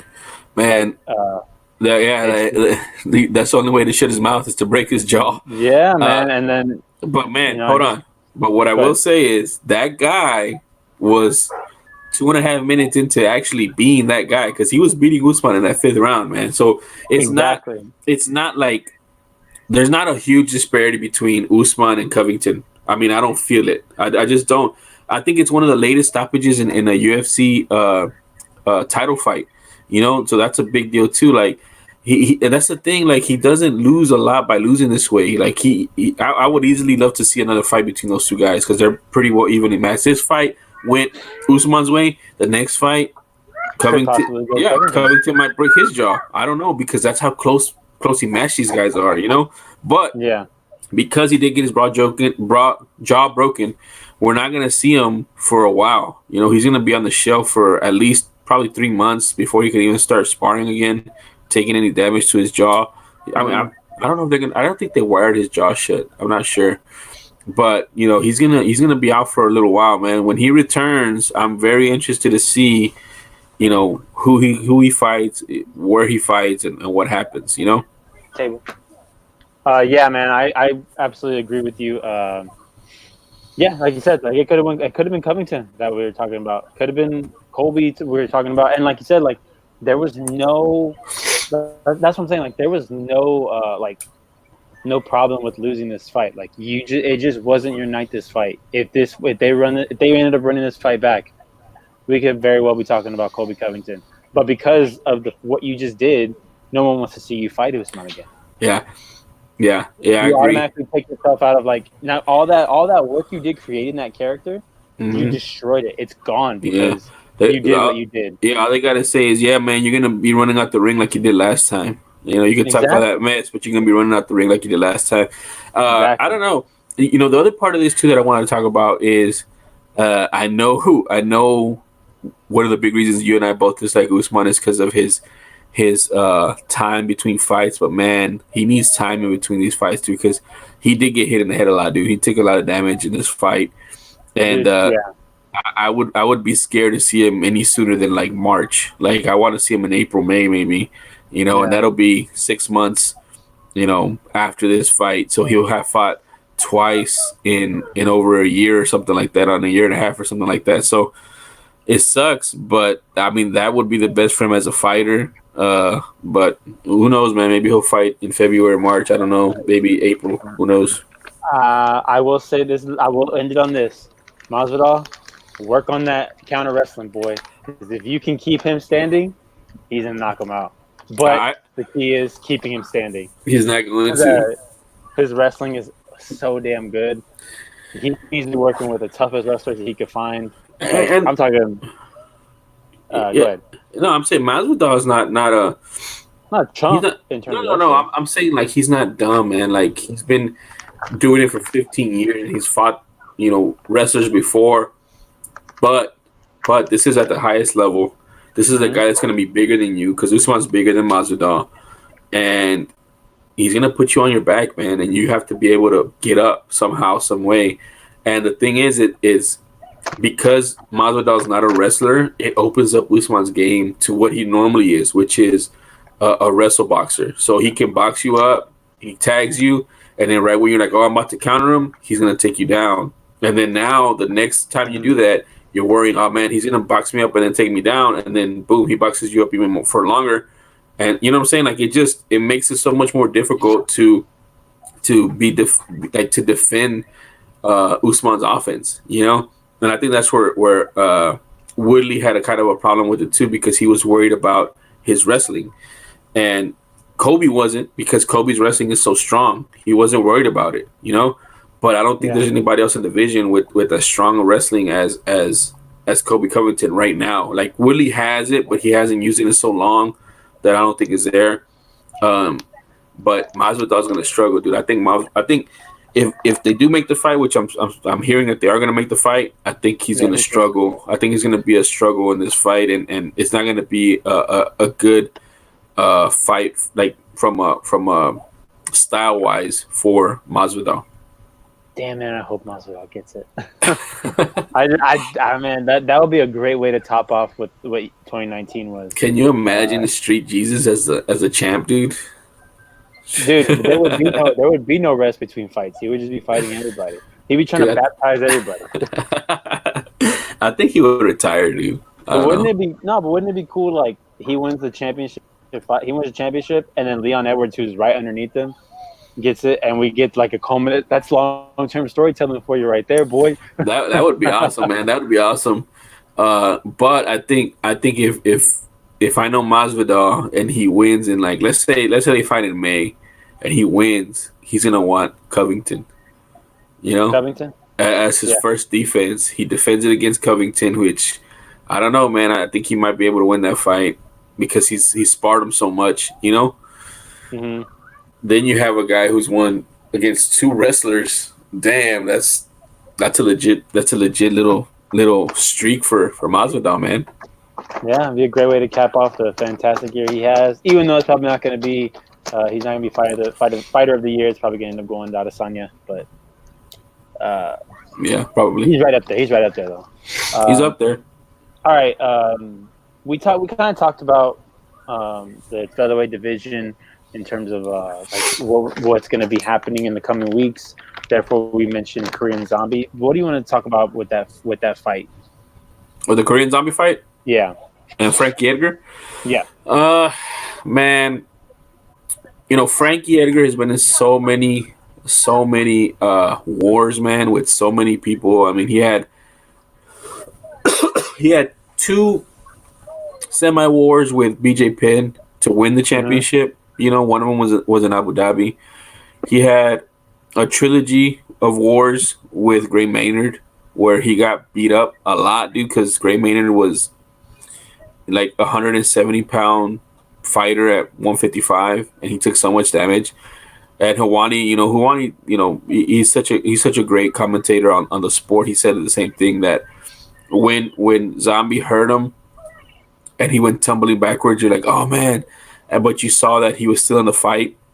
You're like, this is classic Frankie Edgar. He gets hurt, he scrambles, he figures out a way, he gets up, and then he comes back. But though that Frankie was 10 years ago, man. That Frankie Edgar was 10 years ago. He has so much miles on the odometer, man, and he's taking so much damage and punishment. Like we're starting with all those fights, but also culminating with getting knocked out by Ortega, and now getting knocked out by Zombie even faster.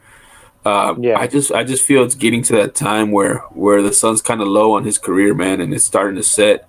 And I don't want to see him fight anymore, man, because he's just had so many bad fights, where he's taking a lot of damage. So I'm thinking he's close to the end of his career. He's moved down in a lot of different weight divisions from 155 to 145 to 135, and they were still trying to make that fight next month or 2 months against Sanhagen, and that's a bad fight for him. Yeah, that's a bad fight for him too. I don't think he's gonna have that fight anymore. But I don't know, man. I just think it's time. He's getting close to him to retire, man. I don't know if he wants one more fight or what, but I just think it's time for him to retire.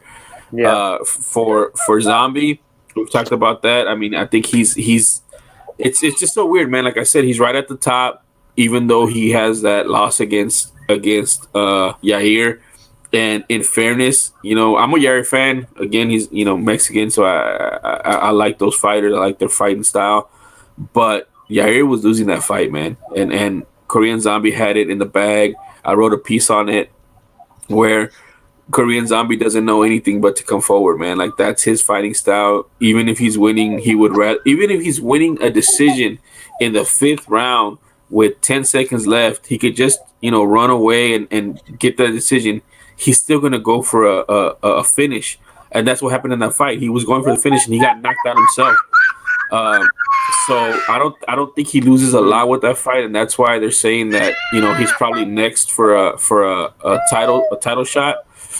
After the maybe the rematch between Volkanovski and Holloway, I don't know, but man, he's just an exciting fighter. He has a huge fan base. He's a cult hero, fan, whatever. Everybody loves him. Yeah. And like I said, like, where would he be at if he hadn't had all those layoffs for injuries and then the mandatory military training for his home country?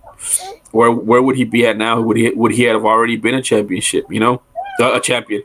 And then the fight the championship fight that he did have against Aldo ended in controversy. He dislocated his shoulder with a punch, and then he kind of went down and just tapped out basically to punches. So we didn't really get a good fight between him and Aldo. So I don't know, man. I want to see him up there. He's a great fighter. He's going to give you a great fight.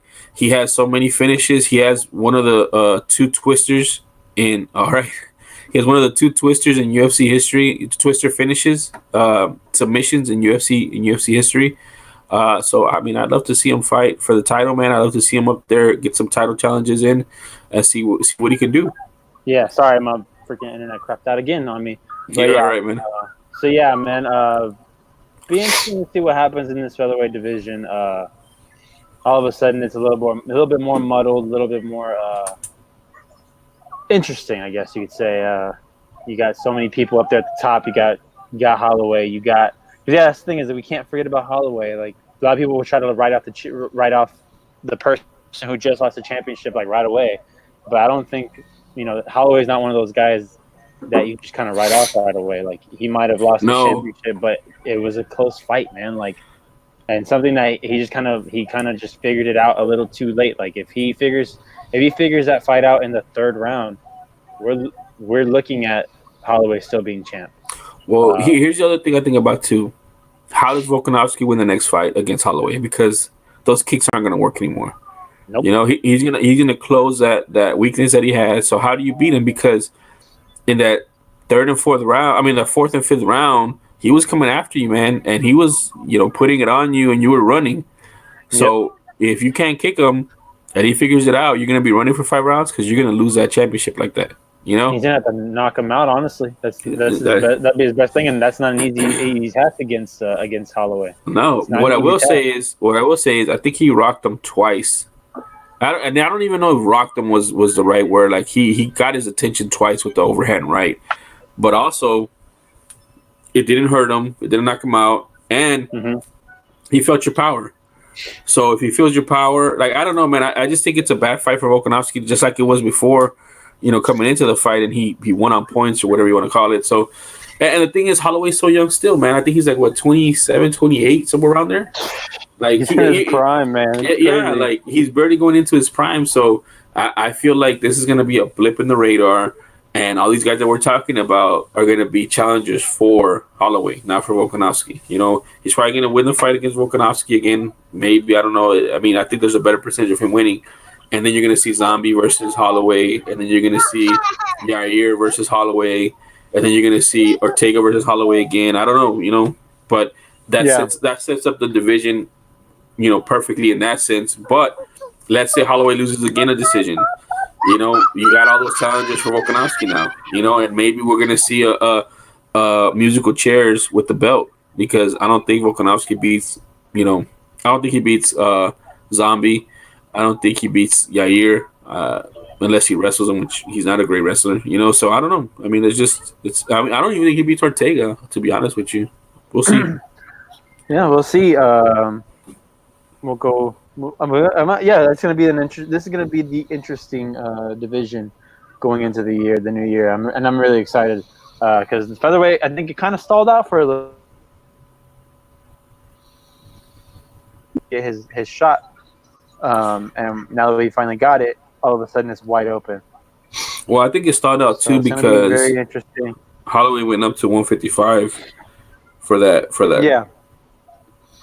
Yeah, and almost won a couple rounds against Poirier. Yeah, it looked really good there. Made you a little bit more comfortable that if he did decide to go up, Holloway might be able to make some noise there. But I kind of want to see him stay at 145. So look at the wins that Volkanovski has. He beat Holloway. He beat Jose Aldo by decision, which he's not even in division anymore. He went down. He beat Chad Mendez by TKO, who is retired. He beat Darren Elkins, who is a journeyman, and then a bunch of also rans. Jeremy Kennedy, Shane Young, Mizuto Hirota. He just doesn't have that resume, dude. And Volkanovski's been, I don't know how, he just got a good little run going that got him that title shot. And he did the best of it. He did the best with it, Yeah, for sure. All right. So now that we finished with that, let's go ahead and talk about some of the upcoming events that we're going to see going into 2020. Big fights right off the bat. So we have the McGregor Cowboy card, which seems to be the first. It's going to be the first event of the year. Yep. UFC 246, McGregor Cowboy, Las Vegas, Nevada. But this fight, although, is taking place at 170. So we'll see how. This is not going to be a favorable matchup, I don't believe, for McGregor. I don't know, man. Cerrone in there, but McGregor could knock him out early. Never know. Well, what I can tell you right now is maybe it's gamesmanship from Cerrone, but I doubt that he plays mind games at this level. But he's talking about he wants to strike with them. And he's like, I want to beat him striking. I'm not going to wrestle him. I'm not going to jiu-jitsu him. I just want to strike with him. And if you're going in there with that mindset already, and let's say McGregor is a better striker or has more power than you or something, I mean, you already lost, because you didn't drill jiu-jitsu, you didn't drill wrestling, you didn't drill anything. You just thought you were going to be a better striker, and if he comes in there and starches you, starts putting it on you with some power. How are you going to adjust? What are you going to do? So Yeah. I don't know, man. I feel like Cerrone's coming at it the wrong way. Like he's trying to highlight real knockout McGregor probably to make his name that much higher, but it might backfire on him, man. I don't know. We'll see. We will see. It's only in a few weeks, man. It's going to come faster than we think. That card's actually pretty stacked. I'm actually really excited for it. They only had the main card set so far, but I'm pretty sure in the next coming weeks we'll hear early prelims and prelims. Well, hold on. Who's on it? So the co-main event at the moment is Showtime Anthony Pettis going back down to lightweight, taking on Diego Ferreira. Taking on who? Diego Ferreira. Who? Diego Ferreira. I know, but who is that guy? Oh, I don't know. I don't know why it's the co-main event. I thought this would be the co-main event, a fight that we were going to get a few months ago, Holly Holm and Raquel Pennington at bantamweight. Because we were supposed to get that fight a few weeks ago, but Holly Holm had to pull out on a foot injury, I believe. So we're going to finally get that fight. What's wrong, bud? So yeah, we're going to get him. We're going to get that. I mean, we're going to get that fight. Probably, I think I have Raquel Pennington at the moment, but that could change. But I think that should be a good fight. You have Claudia Gadelha taking on Alexa Grasso at strawweight. And then this one I'm actually really excited for. Sodiq Yusuff taking on Andre Fili. I mean, I know you're an Anthony Pettis fan, man, but I feel like it's just a so card, man. Like, okay. I mean, let's talk about it like this. Like, Pettis versus Ferreira. What does that do for the division? Is that any title implications? Is that anything? No, I don't even know why Anthony Pettis is going back down to lightweight when he had a pretty decent showing at welterweight. Okay, Holly Holm, Raquel Pennington. Does that do anything for you for any title ramifications or anything? I mean, they're 3-5. They're 3-5. But they've both been killed recently in title fights or title elimination fights, right? Pennington just lost 2, right? Well, no, Pennington lost her one. I mean, but won her last fight, if I'm not mistaken. Yeah, but she lost before that, right? Well, yeah, she lost before. The Holly Holm's the one that most recently lost to her in her championship fight. This is Holly Holm trying to get on the winning track. I'm just saying, like, there's a bunch of ranked contenders that are on this fight card. Maybe there's no like immediate ramifications for the card on the card, but like I think there's some really decent fights here. I mean, they're gonna keep it, I think, so that McGregor and Cerrone is the fight you're looking for, because McGregor's their guy. They want McGregor to be the main star on that card. So I'm not surprised that it says like. Yeah, but I mean, I get it, but this card reeks of boxing promoter Dana. You know what I mean? Yeah, I know what you're saying. Boxers, they have that one big headlining fight, and that carries a whole card.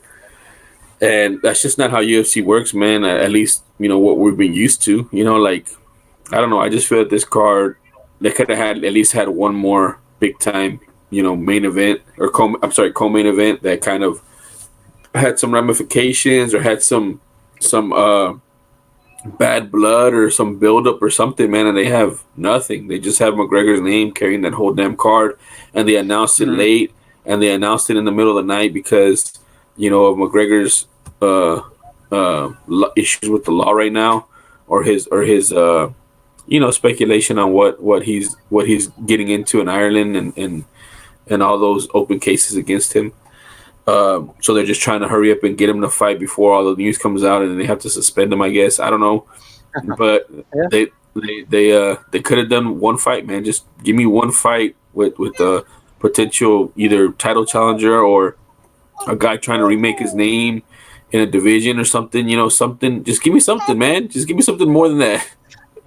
I mean, like I said, this fight card isn't even done yet because there are absolutely no early prelims and no fights on the card at the And, moment. how- But who and knows? and how can that be when the fight card is like what 3 weeks away? 3 weeks away. That's Yeah, I'm looking at the weekend after, which is the Curtis Blades and Junior Dos Santos fight, and that entire card is already set, except the Sanhagen still doesn't have an opponent, and Brett Johns doesn't have an opponent. so. Tell me that doesn't reek to you, man. Tell me that doesn't smell because McGregor wanted to fight on that date because the next day they're gonna announce indictments on him or something crazy. I don't know. Possibly. I don't know. We'll see. We'll see what happens. I'm looking at the Blades and Dos Santos card right now. Dos Anjos and Chiesa are on that card as well. See, that's a good fight. I want to see that fight. Yeah. Emmett and Arnold Allen. That's Josh a good Emmett fight. and That's Arnold what I'm Allen, saying, that's gonna be a man. good See, fight. oh man, And then a guy that I'm excited to see, Jamal Hill taking on Darko Stosic, because I like Jamal Hill from the Contender Series. Series, yeah. And he was supposed to fight in Abu Dhabi and in Beijing or wherever China. They're supposed to fight there, and he had to drop out for some reason. Or no, he had visa issues. He had visa issues. Yeah, he had visa issues. So that fight card right there is just in those fights that you announced. It doesn't have the greatest main event. No, but that's a good fight card, man. You know, all you had to do was transfer Arnold Allen fighting. Who's he fighting? Josh Emmett. Josh Emmett to the McGregor fight. Make that the co-main event. Boom. You're good. Much better. We wouldn't be having this conversation. We wouldn't be having this conversation. I wouldn't be talking down on McGregor. I'll be like, hey, it's a good fight card, you know. Hey. But no, you chose to be right now. Chose to be greedy. How you gonna open 2020 with that, man? That nonsense. After 2019, Dana White said that it's the best year they've ever had from a revenue, money, pay-per-view sales perspective. It's the best year they've had 2019, and you want to open with that bull crap for 2020, man. All right. Let's move on. Let's move on to much nicer things. Houston, Texas. Texas, very nice. Very nice. Dominic Reyes. Really decent card. Still don't have any prelims, but the main card looks very, very nice. John Jones, Dominic Reyes in the main event. Valentina Shevchenko versus Caitlin Chikagian. Co-main event. You already know. I'm not the biggest fan of Chikagian, but showing so we can have a decent fight while we're there. Derek Lewis, for some reason, wanting to fight lower on the rankings against Ilir Latifi, probably because he didn't look great in his last fight. That's what it is. Yeah, and then Lauren Murphy taking on Andrea Lee. This is actually the first fight that was announced on this card. Yeah, and Andrea Lee's from Dallas, I think, too, so she's a native Texan. But this card's going to be filled with a lot of Texans. Yeah, because then, speaking of Texas, you have Juan Adams taking on Justin Taffa in a very winnable fight for him. This is his fight to get back on track. He needs it, man. He needs it. He needs it. He's changed his fight camp. We've seen a lot of stuff with the social media. He's very social media savvy, and he's out there for the fans. But he needs this win, man. He needs this win. Definitely. And then on the bottom, you have Mercic Bektik taking on Dan Ige, two tough guys. And then Mark De La Rosa and Raulian Paiva. I don't know Paiva, but I do know Mark De La Rosa. The Bektik fight. I'm interested in the Bektik fight and the Dan Ige fight. That's going to be a tough fight for both. Yeah, I think so too. Both guys are tough as nails. I remember watching their last two fights, and Dan Ige, it kind of impressed you, I believe, if I'm not mistaken, on the last time he fought. He did. So that's going to be a pretty decent fight. That's the February pay-per-view. I don't really care much about this Blachowicz and Anderson fight. This is really just for Anderson to get the win and move on, or possibly Jan to prove that he should be at the top of the division. But if Jan knocks out Corey Anderson, he might get a title shot off of 2 knockouts with Anderson and Luke Rockhold. If Anderson wins, however he wins, whether it's a decision or a knockout, he should have the next title shot. Definitely, I agree with you. But Anderson is in such a bad spot from a contract perspective, man, he said he wasn't gonna fight again unless it was a title shot. And unless he was gonna fight for the title, and here he is fighting a number one contender's bout. So Yeah, that should just tell you what kind of leverage the UFC has. Yeah. Also on this card, Michael Pereira taking on Diego Sanchez, and this is another one like Juan Adams. Like, you need to show something, Michael Pereira, because your last fight looked bad. You come in looking hot, looking great, looking like the next best thing, and then you put on the kind of performance that you did, and you need to show something. Yeah, man, you got the brakes beaten off of you, man, and you didn't dispute the stoppage. So, but this is also a very winnable fight. Diego Sanchez is basically the same as Frankie Edgar, man. He's been in a lot of wars. His body and his chin, can't stand up to a lot of abuse at this point, or a lot of damage. So, I mean, and that guy Michael Pereira, right? Is Pereira? Yeah. He hits hard, man. He hits like a Mack truck. So this is a very winnable fight for him against a name opponent to get right. So we'll see how that goes. Yeah, very interesting that this fight's taking place in New Mexico. That's a random place, Rio Rancho, New Mexico. There's a reason for that. Is there? You have it? Yeah. I'm trying to remember why. Let me see. All right. While you're looking that up, the next one, Paul Felder, Dan Hooker. That's going to be an interesting fight. Auckland, New Zealand. That's going to be a fun one, I think. They have a card for February 29th, but they don't have the main event set. I don't even think they have a fight set for it, but it's taking place in Norfolk, Virginia. Mm-hmm. No one's on the card yet, though. And then you have the next one in Las Vegas, March 7th. Probably going to be the next pay-per-view. Weili Zhang, Joanna Jędrzejczyk. Damn. Your girl. Yes. Oh, I'm Weili all the way, but this is gonna be a tough one for her. This might be her first real test. This might be her first real test going into this. Oh, I definitely think so, man. I definitely think this is her first test. We'll see. We'll see if she tries to wrestle her, because standing, she's not gonna be able to stand with her, dude. In my opinion. No. Dude, Joanna looks so good against Michelle Waterson. In a fight that I wanted Michelle Waterson to win. But, man, she looks so good in that fight. Yeah, but Waterson is undersized, and we both know she's not undersized. No. So I don't think Joanna's going to have as much success as she did with Waterson with Weili. I just think that she has to be smart and pepper her, like stay outside of her her power, and eventually she'll chip away at her and maybe get her tired, and then probably be able to get a finish. That's her path to finishing. That's her path to victory. Weili is going to have to, cut the ring off, put her up against the fence, try to wrestle her down, and or maybe try to land some heavy punches and knock her out like Rose Namajunas did. But Joanna said, but Rose Namajunas is a way better striker than Weili, and Joanna has kind of shored up a lot of her deficiencies, striking that Namajunas took advantage of. So I don't know, man. This is gonna be a tough fight for Weili, man. If she wins it, she's a legit champ, man. Because Joanna's not an easy win by any stretch. Yeah. Looking down the more, they've already announced Ngannou versus Rosenstruck for March 28th. Man, I'm excited about that fight card, man. Or that fight.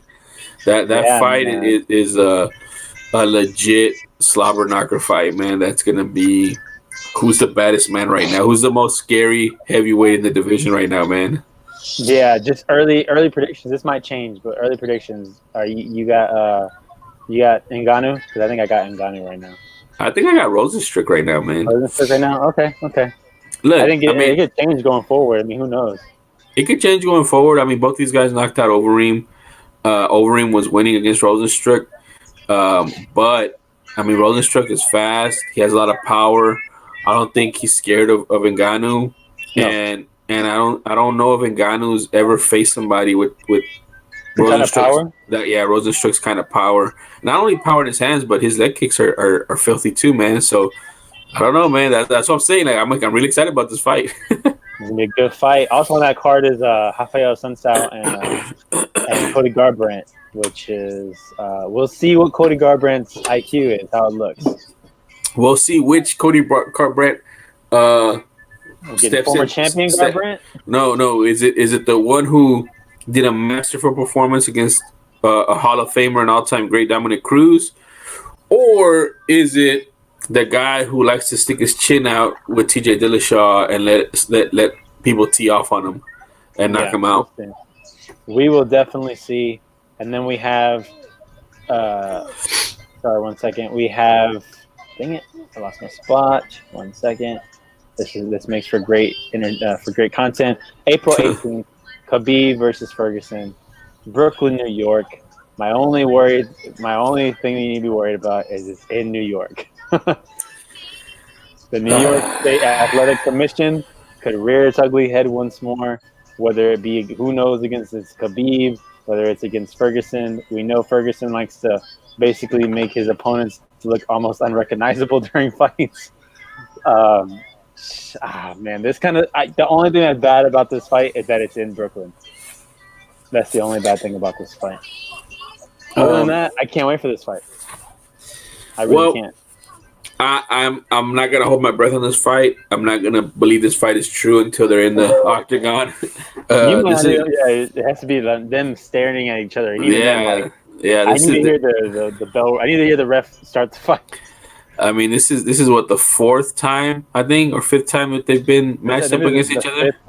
Fifth time. Yeah, so it's just, I don't know, it's bad juju with this fight, man, and I really won't, man. I really won't believe it. It's so far out right now. It's 4 months away. Like, I mean, any body part can break right now for these guys just by them sleeping in a bed.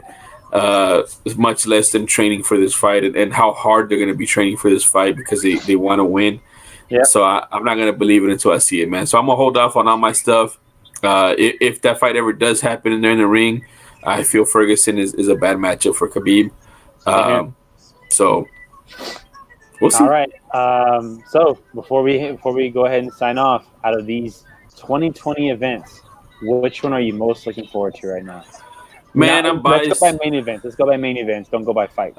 Okay. Main event is Rosenstruck and Ngannou main event? At the moment. So it's a tie for me. Ngannou and Rosenstruck and Khabib and Ferguson. Those are my top, like what I'm really looking forward to. I hope these fights go off without any controversy or injuries or anything. Mm-hmm. Those are the top two main events that I'm kind of looking forward to.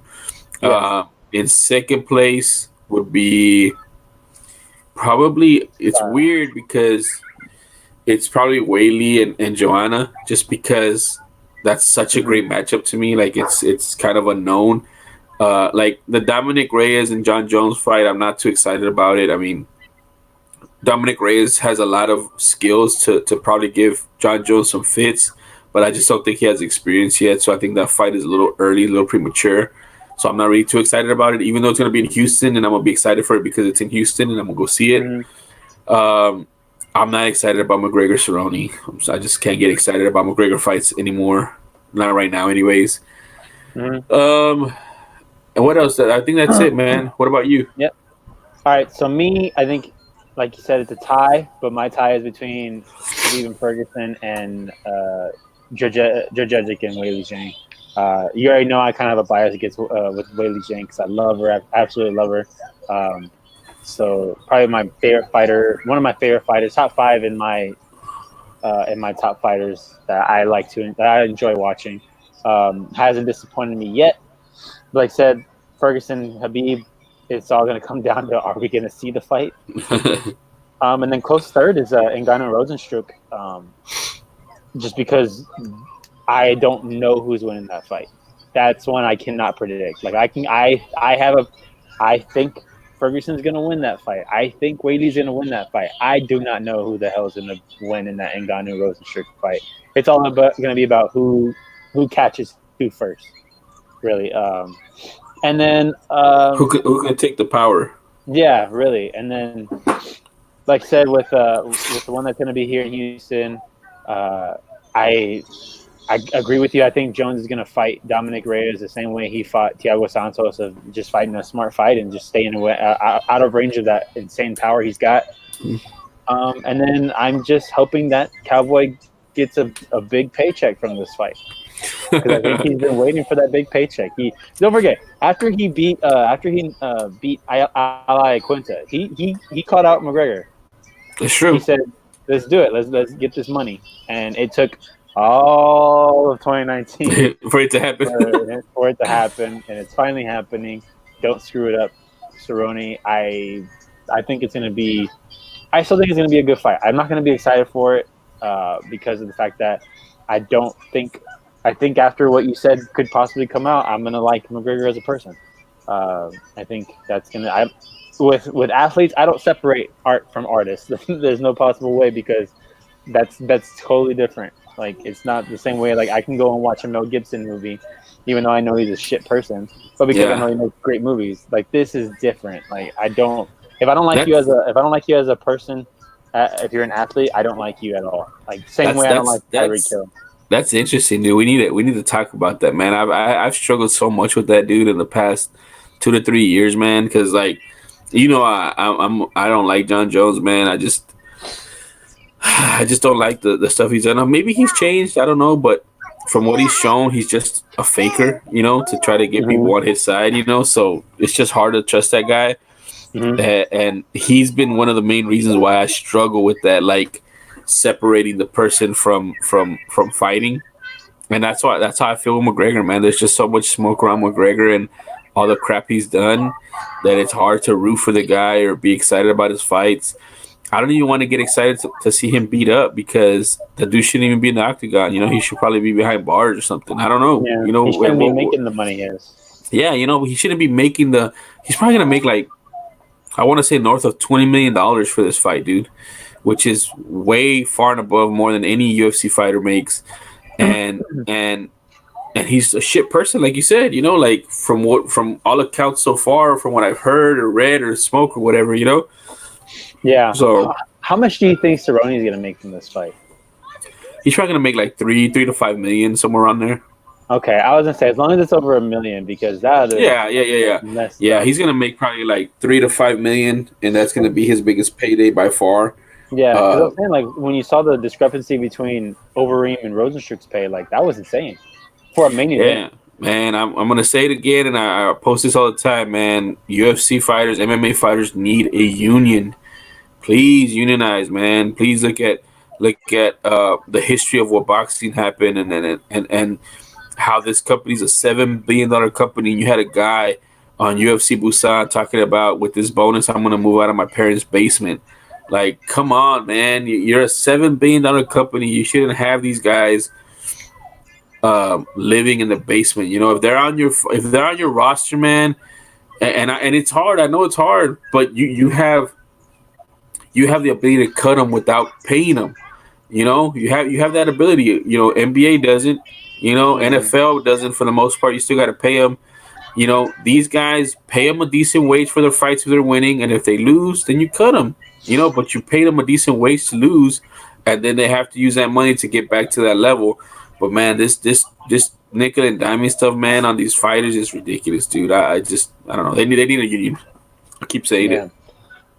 Yeah, definitely. I absolutely 100% agree with you. The fact that any of these fighters, doesn't matter where you're fighting on the card, that there's fighters out there that are still working like a labor job, not just a regular job, not like where they're just working at some place. Like, there are guys that are working labor jobs that have to, like, basically work their ass off just to survive. And then on the plus side, have to go into the gym and work their ass off in the gym. Dude, can you imagine JJ Watt working at Home Depot and then goes to practice, Monday through Saturday, has to ask for Sundays off so he can play in the NFL? You know what I'm saying? Like, that's what's going on. That's what's going on. Yeah, it's absolutely ridiculous. But like I said, I want to see Cerrone get the payday. Don't really care about McGregor. Like I said, if I don't like you as a person, I don't like you. If I don't like you as a person, I'm not gonna like you as an athlete. It's why I don't like Tyreek Hill. I can't stand Tyreek Hill. I hate when people talk about it. Like, I hate when like guys talk about guys like Tyreek Hill on like shows like Undisputed and First Take, and I wouldn't be able to do it without bringing up the fact that he punches his son in the chest whenever he's crying, or that he told his wife that she should be afraid of him too. Like, that's disgusting to me. And like that's recorded. Like, we heard that.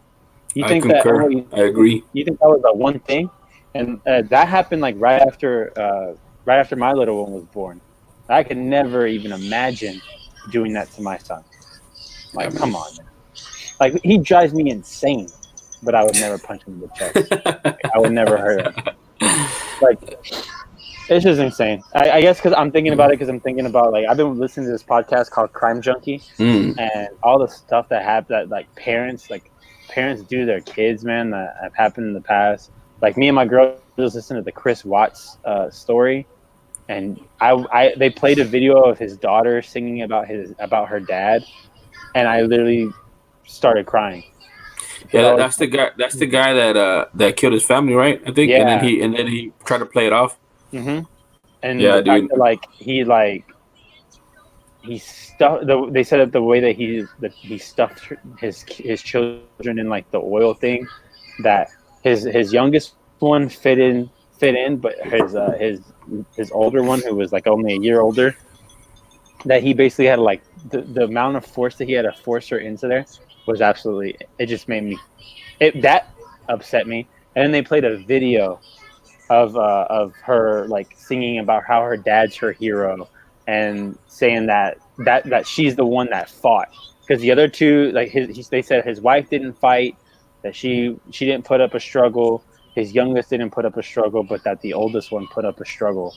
And the fact that like they're saying like how afraid she must have been, that the person that she trusted the most in this world. I was like, oh, stop, you're killing me. And then they played the video, and I'm literally crying while I'm driving. Yeah, man, that sucks, dude. And I listened to that podcast at work. I would have been crying at work. That's crazy, man. That's crazy, dude. Like, I mean, there's just some evil people out there, man. Some people with bad intentions that are in high places. And unfortunately, they are getting paid millions of dollars to play a freaking game. Yeah, and it sucks, man. It sucks, man. That's where society's at right now. That's what you know. Do you watch Rick and Morty? Oh yeah, I haven't watched the new season though. Oh, dude, in the new season, there's this great line, dude. Great line where Rick talks about he's in front of a crowd, and then he says, like they're booing him, and he goes, "Your boos don't hurt me because I know what you cheer for." and that's what it is, man. Like, you know, people cheering for these people and stuff like that is like, I can say whatever I want because you ain't gonna touch me, because that's ridiculous. You know, you shouldn't be cheering for these type of people. But that's such a good line. Jesus Christ. Yeah, dude, that is fucking Rick and Morty, dude. Rick and Morty. Very high. You wouldn't know a good thing if it hit you in the face. Exactly, dude. Like, your boos can't touch me because I've seen what you cheer for.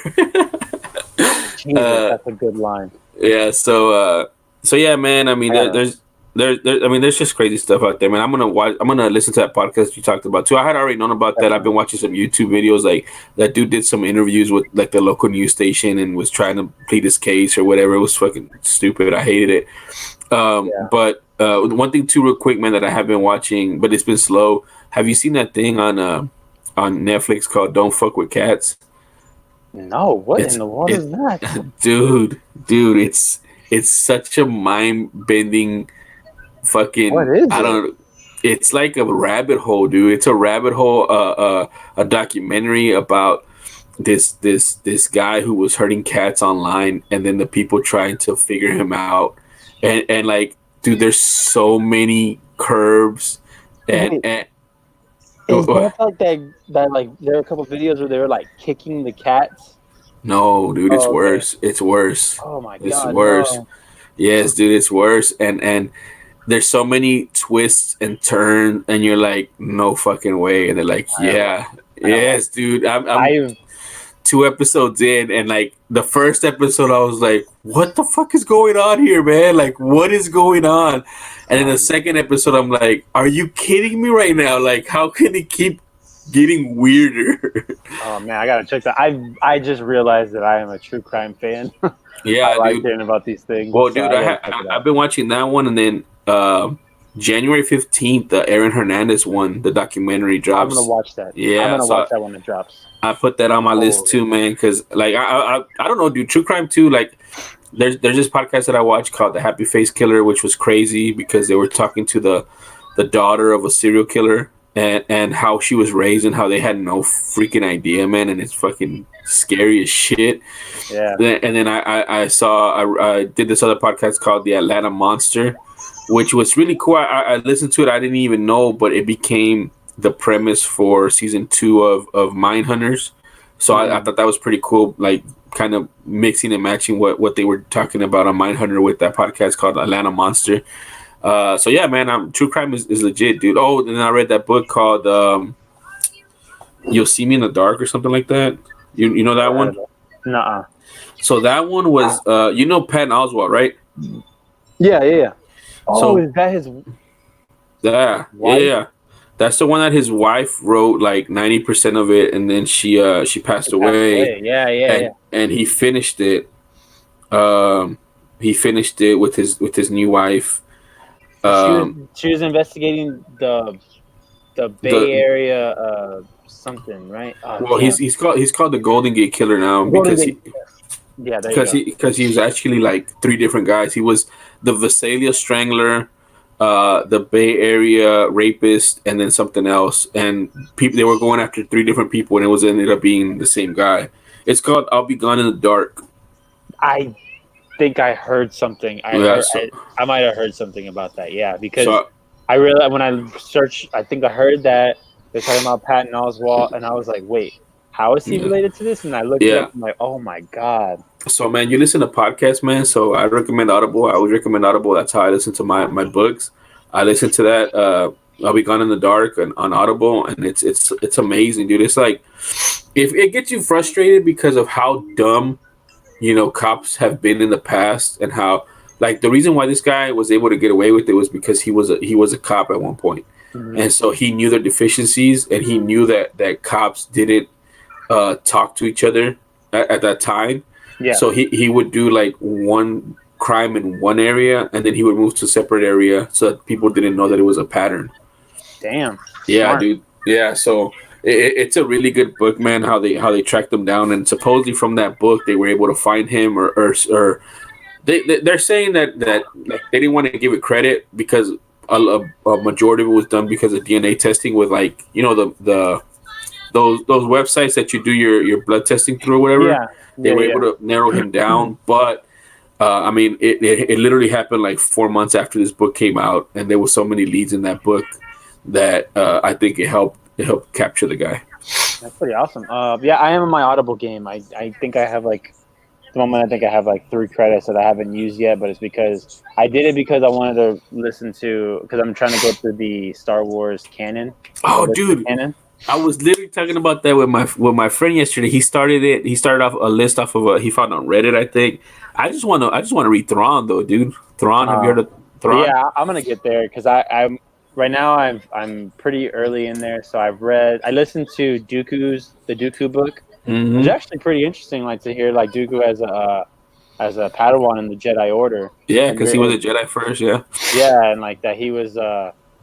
That basically they were trying to like it's ridiculous how stupid the Jedi are, man. Like they're retarded. They really are, man. They're stupid because there's so many like times where like Dooku's like there's the dark sides out there. They're like no, they're gone. And he's like, no, I've experienced it, and they're just like, okay, like it's okay. Sure, guy. And then we know what happens with Dooku. Right now I'm listening to Master and Apprentice, which is Qui-Gon and Obi-Wan Kenobi. When Qui-Gon first takes on Obi-Wan as his Padawan, and it goes back and forth. So you have Obi-Wan that time, and then it's actually right before Qui-Gon it's right when he's offered the spot on the council. Mm-hmm. And then it also goes to when he was a Padawan with Dooku, because he was Dooku's Padawan. Yeah, so I have a question for you, man, about this, and I don't know, maybe I haven't done my research on it, but whenever Dooku is in a movie, and he's telling, I think, is it Qui-Gon? That he's telling about the plan. He said, "What if I told you there was a strong Sith Lord in the Senate or something like that?" Right? He basically tells him the story, right? I think he was telling Anakin because remember Qui-Gon's dead whenever Dooku shows up. Shoot, is it Anakin? It might have Yeah, been Anakin. it might have been Anakin, because then he right? gets his arm cut off. Yeah. Okay. No, because it's when he fights. Doesn't he fight Yoda at one point and he runs away?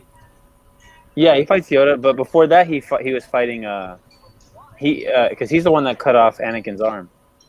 Yeah. I gotta rewatch. Yeah, I'm not gonna rewatch it, but from what I remember, my least watch one. Yeah, I like that's what General Grievous comes out, huh? No, Revenge of the Sith is when Grievous shows up. Okay, I like Grievous. Grievous is one of my favorite characters.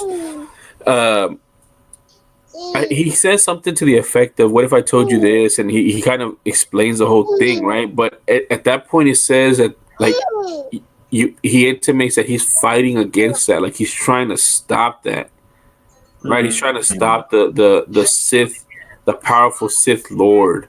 You know? Yeah, because I don't know if he was a full-on Sith at one point. Like, I know he took on Asajj, but as his apprentice. But I don't know if he ever like fully believed in it because even in the he's just more like in the book. He's more of a logical thinker. Like, he thinks things logically.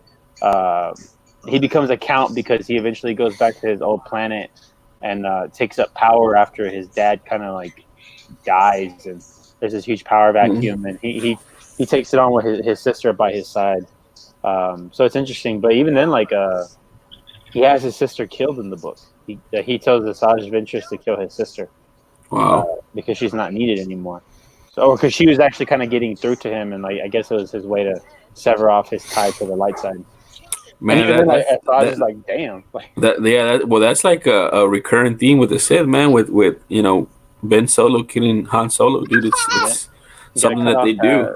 You got to cut off that tie to the light side. Yeah. So yeah, I'm gonna go through all the canon. So right after this, I'm gonna read the Qui-Gon comics. Because there's some Qui-Gon comics, so then it'll jump into, and then because I'm doing it mostly because I want to get into Clone Wars, but I don't want to watch it in the order that it's on in Disney Plus, because apparently like when you watch it there, it's like incoherent. Yeah, I've heard the same, but I was talking to my buddy Chris, who started with Jedi something like at the very beginning or something. He said that they don't have lightsabers; they have steel swords or something like that at that time. And he says it's really interesting. But I told him that from what I read, it's Star Wars is a thing where like you have to go from books to comics to the cartoons to different mediums to kind of get the full story, how it's supposed to be read or listened or whatever. So I don't know, man. And to me, it's just daunting. It's just daunting. Like, where do I start? Like I think you started at a different place than he started. Yeah, I went to Wikipedia. That's where I found my list. Yeah, I don't know, man. I mean, I'll send you his list so you can see what he's doing, right. And then and I guess I'll get between both of you guys. Where's the best place to start? I'll start because right now I'm listening to Fire and Blood. I'm finishing Fire and Blood, which is the prequel. It's really good. But it's long. It's a long ass book. So as soon as I'm done with that, then I'm planning to get into some Star Wars. Yeah, I didn't even. I was actually in the middle of listening to it before I jumped into the Star Wars stuff. It is like 48 hours. Damn, dude. Or maybe more. It's a long book, but it's like Shogun. It's like Shogun. Yeah, but so yeah, I have a couple credits, and I have Audible monthly, so I'll probably be stacking up credits. Because it's just easier to stack up the credits than have to pay for the books. Yeah, dude, I agree, and you can buy some trilogies. Like I bought the Southern Reach trilogy, which is the source material for Annihilation, the movie Annihilation. But I bought it way before Annihilation came out. I didn't even know it was gonna be a movie. I bought the whole trilogy of books with one credit, and individually themselves are like $15 each. So I gotta watch that movie because I heard it's got like a super disturbing ending, and I'm all about disturbing endings. Oh yeah, dude, it makes you think. Yeah, I'm all about disturbing endings. So I love Hereditary. Hereditary is one of my favorite horror movies of all time. Hey, I love that movie. I accidentally watched The Appearance yesterday. I don't think I know that. It's weird, dude. It's a weird movie. It came out in 2018, and it was on Showtime. And I started watching it, and I was like, I don't know. Every time I hear Inquisitor, I think of Star Wars. So there's an Inquisitor in the show, but it's like in the 1800s or something in a castle with a witch, and it was just pretty interesting. I was like, that's pretty cool. I only saw half of it, but What was I gonna say? A good movie, I think that you should watch if you're a horror. If you're like a suspense fan, The Invitation. I don't know if you've ever seen it. I've heard of it, but I've never It's on seen it. Netflix. That's a good movie. I would check that one out. That one's crazy. Me and my girl watched it one time. We were just like, "What's going on?" Like when it happened, we're just like, "You're like, damn!" Like that was just. It just has you on the edge of your seat the entire time. It's a lot of like it's very tense. I'll definitely check it out, man. I haven't seen it, but I'll check it out. All right. It's a pretty quick watch. It's not very long, which is always good. All right, man. Well, I think we're gonna go ahead and call it a night. I think this is a pretty decent episode. Got to cover a lot of stuff, ranging from all different aspects, movies, sports, and of course the UFC card and what we're going to be getting into in the upcoming year. I think next week, probably same time, Sunday night, same time. If things change, we'll figure that out. But Yeah. go over the years that was WWE wrestling and MMA. Year in Maybe we can review come up with episode. top 5. Yeah, top 5 of both wrestling and MMA. I think would be kind of Yeah, man, I think that'd be fun to do. Maybe we can sprinkle in some best movies or shows of the year too, or you want to do a separate one or something. I think that'd be pretty cool. Definitely. Next week's episode is going to be the year in review. We're just gonna look at the whole year. There you go. In sports, movies, television, all that stuff. It'll be a great show, a great time. And so yeah, go ahead and call it a night. Go ahead and let everybody know where they can find you, man. You can find me at The Real Jesus on Twitter. That's spelled JEEZUS. Give me a follow. I talk a lot of crap sometimes. I don't talk a lot of crap sometimes. But I'm here for it, man. Just give us a shout out if you have any questions on our show. If you want us to talk about something on the show, you can reach us at The Real Jesus. Where can they reach you at? You can find me at Alec Miller 0423 right here. That number is very significant to me. It's my son's birthday, so that's why I like that number. He's being a little butt. He's ready to go to sleep. But yeah, catch me there. If you message me or if you tweet me, I will respond. I'm pretty good with that. You can find me on also. I just want to give a shout out to some of the things that I do besides this. If you're a movie fan, a movie trivia fan, I would like you to try and check out the Movie Trivia Schmodown. Look it up. It's going to be much more bigger this year. It combines the aspects of competition like MMA with the trivia, and then also put in the storylines like wrestling. It kind of combines both of those. But with movie trivia, and the competitors take it super seriously. It's always fun to watch. They come live. They go live. So look for them in your city. And then if you like that, check out some of the fan leagues that they have around on Facebook. Full Metal Trivia. They have Multiplex Entertainment. One that I like to do is they do debate shows. So you get a competitor, you get 4 questions, you pick y'all's answers, and then y'all debate. And it's a fun time. And also there's also Combat Wrestling Trivia, which is wrestling trivia, and I'm there. And yeah, so go there and say you found them through us, and it'll be a great time. Just something fun to do on the side that I like to do. Maybe I'll see Jesus in there one day, test his trivia might in the fan leagues. It'll be fun. Oh man, if you can get really specific on it, I might be able to join because I don't know. There's just so much stuff in my head right now. I'll send you a link, brother. I will. All right. So yeah, that's the episode, guys. Make sure you guys check us out next week. We'll be talking about 2019 and all the greatness that it was. So it was a great year. Yeah, man. All right, guys. Peace out. AMF.